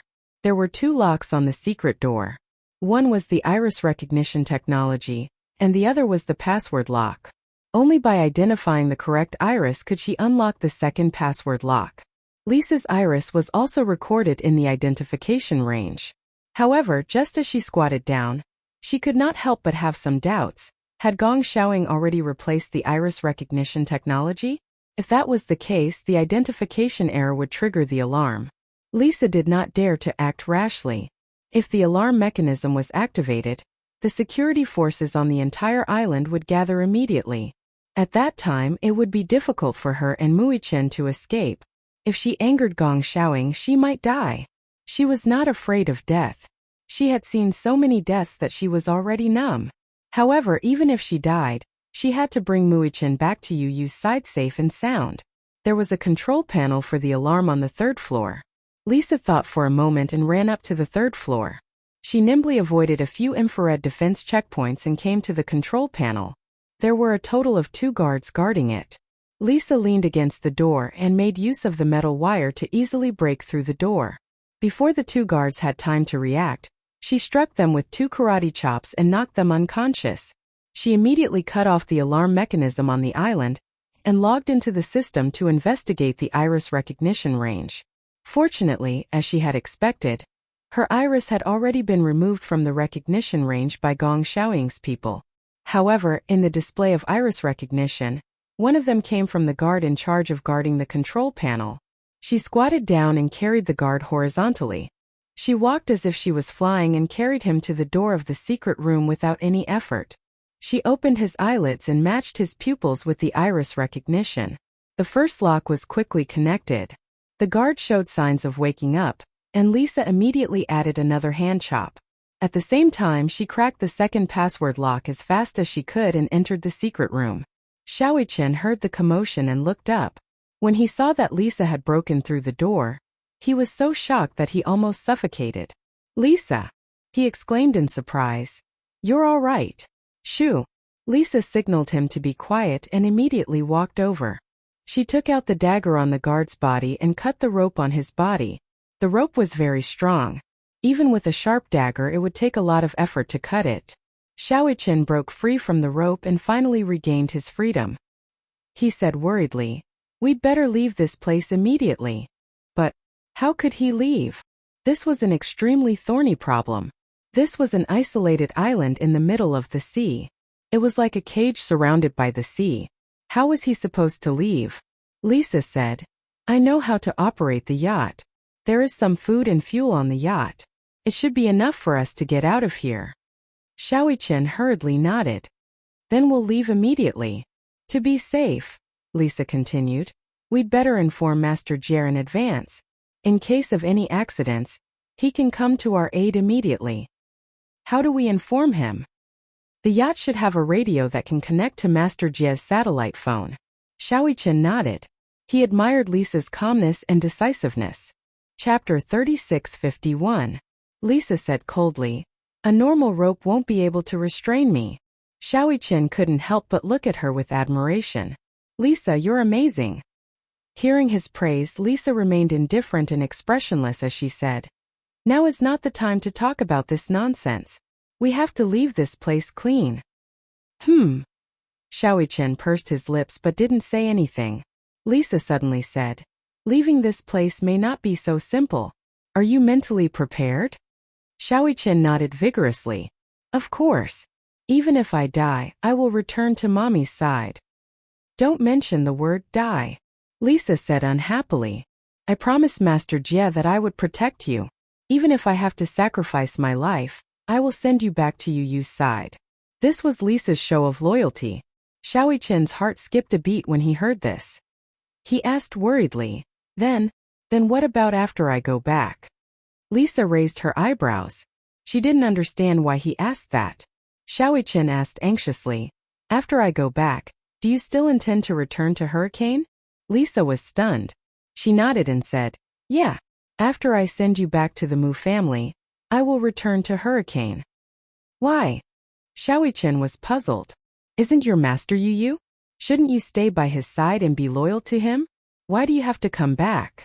If you come back, that gong xiaoing, Lisa said solemnly, Hurricane was the place I was loyal to. I betrayed Hurricane and should be punished. I won't run away. Xiaoqian widened his eyes in shock. Suddenly, he hugged her tightly and said in a trembling voice, No. Lisa was shocked and instinctively wanted to push him away. However, Xiaoqian hugged her tightly and refused to let go. She said angrily, What are you doing? Lisa, don't come back. If you come back, Hurricane will kill you. I don't want you to die. Lisa initially tried to push Xiaoqian away, but when she heard what he said, she was stunned for a long time. She was stunned by his words. I don't want you to die. What are you doing? Lisa, when I return to the Mu family, can you stay with me? Since you are Yu Yu's bodyguard, then stay by his side. Shut up, Lisa shouted. You're not my master. What right do you have to give me orders? Command. Xiaoqian was stunned and didn't say anything. How could she say that he was giving her orders? Xiaoqian suddenly said angrily, Lisa, you're not a machine or an animal. What right do you have to follow someone else's orders?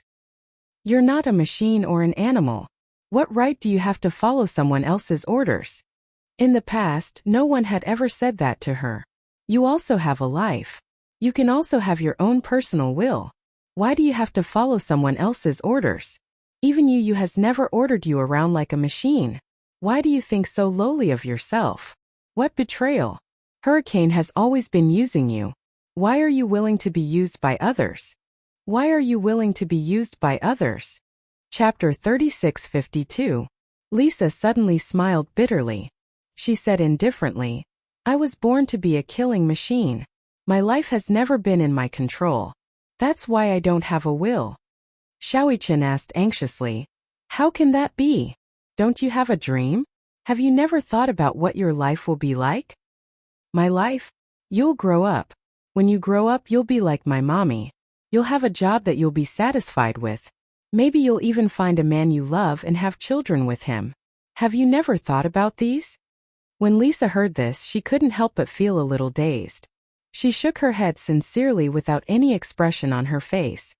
I've never thought about it. She had also fantasized about her future. Perhaps she would lose her life in order to protect her master. Perhaps she would kill countless people in order to complete her mission. She had also thought about what would happen if she left Hurricane one day. However, she didn't know what her fate would be if she left Hurricane. For as long as she could remember, she had been treated like a killing machine. To her, human lives were just cold numbers without any warmth. She was already numb to it. She even thought that life was just like that. To kill and to be killed. To live and to die. It was just a matter of a single thought. Perhaps her life would come to an abrupt end at that moment. Xiaoqian said indignantly, Life can be beautiful. Lisa, give up on Hurricane. Stay with us, Lisa fell into a state of hesitation. While she was deep in thought, she suddenly heard some strange movements outside the door. She immediately regained her senses and held his shoulder. Now's not the time to talk about this. Let's get out of here. Okay. Xiaoqian immediately stood up as well. However, he had already made up his mind. No matter what, he would not let Lisa return to Hurricane. Xiaoqian was walking towards the door when Lisa turned around and suddenly shouted, Wait! Don't rush out. What's wrong? Come here. Lisa walked to the front of a secret door. She reached out her hand and gently pressed on an area. She heard the sound of machinery operating and the faint sound of gears churning. Then, a large part of the originally bare wall caved in. Then a row of weapon racks slowly rose from the bottom, displaying all kinds of weapons. There were submachine guns, sniper rifles, grenades, flash bombs, and some melee weapons. Lisa walked to the weapon rack and pinned a defensive master and a Desert Eagle to her waist with an expressionless face. Xiaoqian walked over as well. He casually picked up a Nepalese army knife and slung an entire magazine over his back.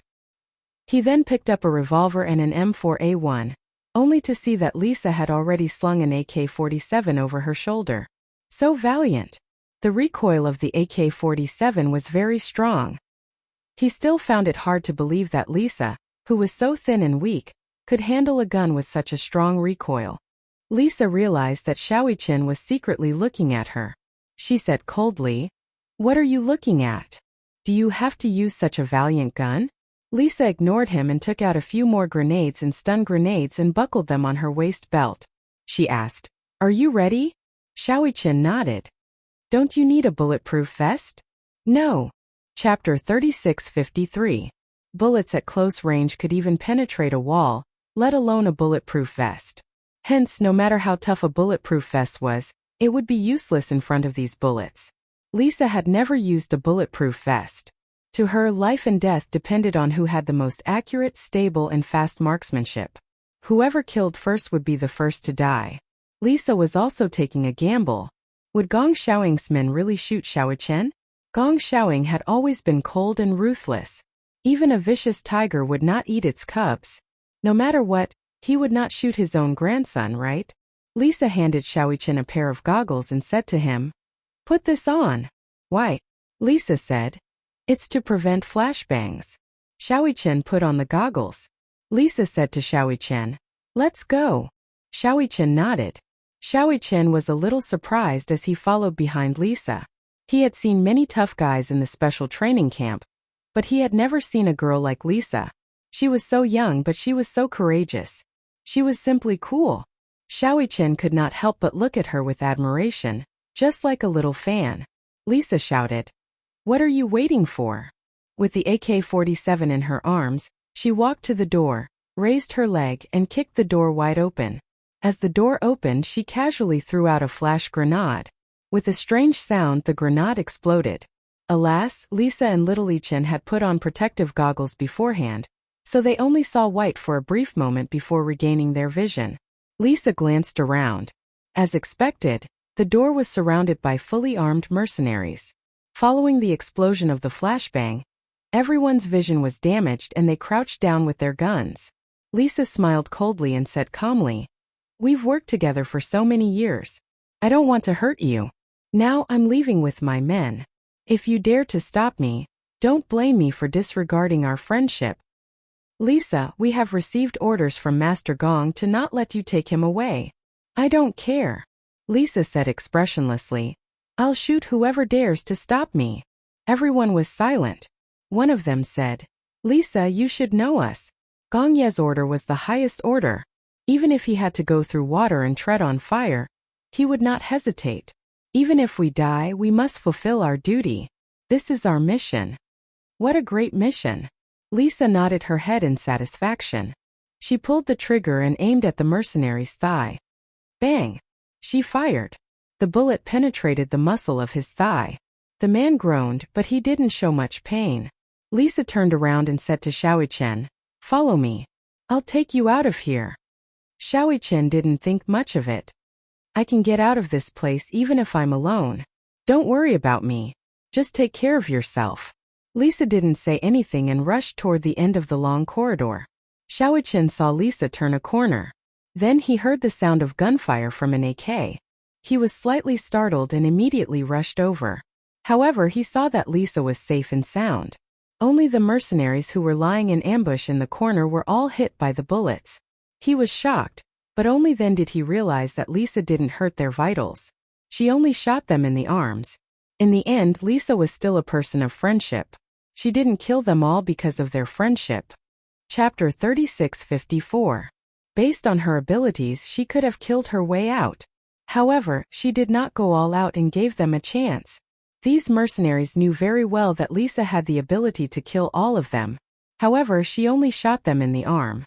Firstly, it was to remind them that she had shown them mercy and hoped that they would show them some mercy. Secondly, she did it so that they could give Gong Xiaoying an explanation. Xiaoyichen followed Lisa to a corner and reloaded his gun. He initially thought that they would have to kill their way out if they wanted to leave this place. However, he was shocked to find that the mercenaries did not make things difficult for them along the way. Lisa took the initiative to shoot at them. The mercenaries who were shot in the arm immediately fell to the ground and did not move an inch. The wounds on their arms were only minor injuries to them, and did not affect their ability to fight. However, they did this because they did not have the heart to kill Lisa. There were so many of them. Could it be that they could not stop the two children, Lisa and Xiaoyichen? Impossible. No one dared to shoot at Xiaoyichen. No one had the heart to shoot at Lisa. Lisa was also shocked that no one made things difficult for them. She was still in disbelief when they were about to reach the harbor. The yacht is over there. Xiaoyichen pointed at the white yacht that was docked at the harbor and exclaimed in surprise. Lisa immediately said, "Quick, get on the yacht first." Xiaoyichen nodded and immediately ran toward the yacht. Lisa followed behind him and looked around. Suddenly, she saw a few barrels of gasoline neatly stacked at the gate. She immediately walked over and picked up 2 barrels before catching up with Xiaoyichen. Before boarding the yacht, Lisa spread the gasoline evenly on the surface of the sea. When they boarded the yacht, Xiaoyichen and Lisa looked at each other in dismay. Lisa asked, "Do you know how to operate a yacht?" "If it's not too complicated, I do." "Are you sure?" "Yes," Lisa immediately said. "Then you go ahead and start the yacht. I'll stay here and guard it." "All right." Xiaoyichen immediately snuck into the cockpit. First, he glanced at the dashboard and central control panel, only to find that they were all in English. His English wasn't very good. This put Xiaoyichen in a difficult position. After trying for a long time, he still couldn't figure it out. However, he was now very far away from Lisa's position. Running to her for help would waste a lot of time. If Gong Xiaoying's men came after them, they would be in danger. Xiaoyichen braced himself and stared at the colorful buttons with a bitter look on his face. Although his English wasn't particularly good, he could at least recognize a few English words. Relying on his basic vocabulary, he finally understood the starting mechanism. First, he turned the key, pressed the button, adjusted the gear, lowered the lever and set the route. He felt the yacht shake as it started moving. Success! Xiaoyichen was pleasantly surprised. After a round of debugging, he was already drenched in cold sweat. Finally, it was activated. "I'm going home." Xiaoyichen's heart was filled with countless emotions. He could finally go home. He could see Mommy, Daddy Weiyao and Yu again, his family whom he missed day and night. Chapter 36:55. Lisa was holding the gun when she heard Xiaoyichen's voice coming from the loudspeaker. She turned her head in surprise and looked up at the loudspeaker. However, she heard Xiaoyichen's excited voice again. "Lisa, let's go, I'll take you home." When Lisa heard this, her heart felt warm, as if countless warm currents had surged into her body. Finally, a crack appeared on her usually cold face. She gently tugged at the corners of her lips and felt happy from the bottom of her heart. Xiaoyichen said, "We can go home now." He even said, "Lisa, let's go, I'll take you home." He used the word we. He said he would take her home. It gave her the illusion that she too had a home. "Okay, let's go home." She said that, even though she knew that Xiaoyichen wouldn't be able to hear her since there were no sensors or pagers. The yacht started moving slowly and gradually left the harbor. Lisa saw that the main force was chasing in the direction of the port. She immediately aimed at the spot where the gasoline had been spilled and fired a bullet at the sea. With a boom, the bullet ignited the gasoline. Half of the sea immediately erupted into a volcanic sea of fire, isolating the main force from the main force. They couldn't get close. Lisa returned to the cabin and walked to the cockpit. She saw Xiaoyichen holding the steering wheel and focusing on driving according to the route. She was a little surprised. "You really know how to drive a yacht?" "Yeah, I've driven one before." Other than especially complicated fighter jets, he knew how to drive tanks on land, yachts in the sea and small helicopters in the sky. Lisa was a little surprised. She hadn't expected this little guy to be so capable. She went back to the storage room and carefully took stock of the gasoline, food, and water. She calculated that the food and mineral water reserves were enough to last them for more than a month at sea. It was more than enough. She passed the water and food to Xiaoqian and said to him, "Eat something and drink some water first."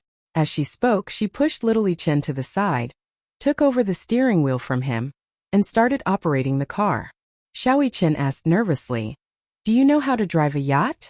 Lisa turned around and said disdainfully, "I'm different from you." "Oh, it's a fighter jet. I've seen it before." Lisa said, "Eat something first." "What about you? Have you eaten yet?" "I've already eaten." Xiaoqian sat at the side, hugged the bread and mineral water, and wolfed them down. He was so hungry that he didn't care about his table manners. He devoured the bread and water like a whirlwind. After he finished eating, he didn't forget to suck on each of his fingers, not letting go of a single crumb. Lisa was frightened by his shocking table manners. "Are you that hungry? We can't waste it." Xiaoqian licked his fingers and asked curiously, "I don't know if there's enough food on the yacht." "Don't worry, a month won't be a problem." When Xiaoqian heard this, he couldn't help but feel suspicious. "Are you sure you're calculating based on my appetite?" Lisa was speechless.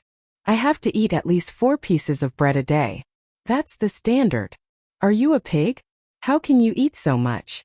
Lisa snorted and said, "There's a lot of compressed energy biscuits on the yacht.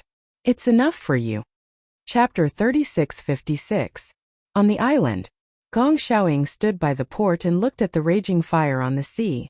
The mercenaries were flying helicopters in the sky to extinguish the fire.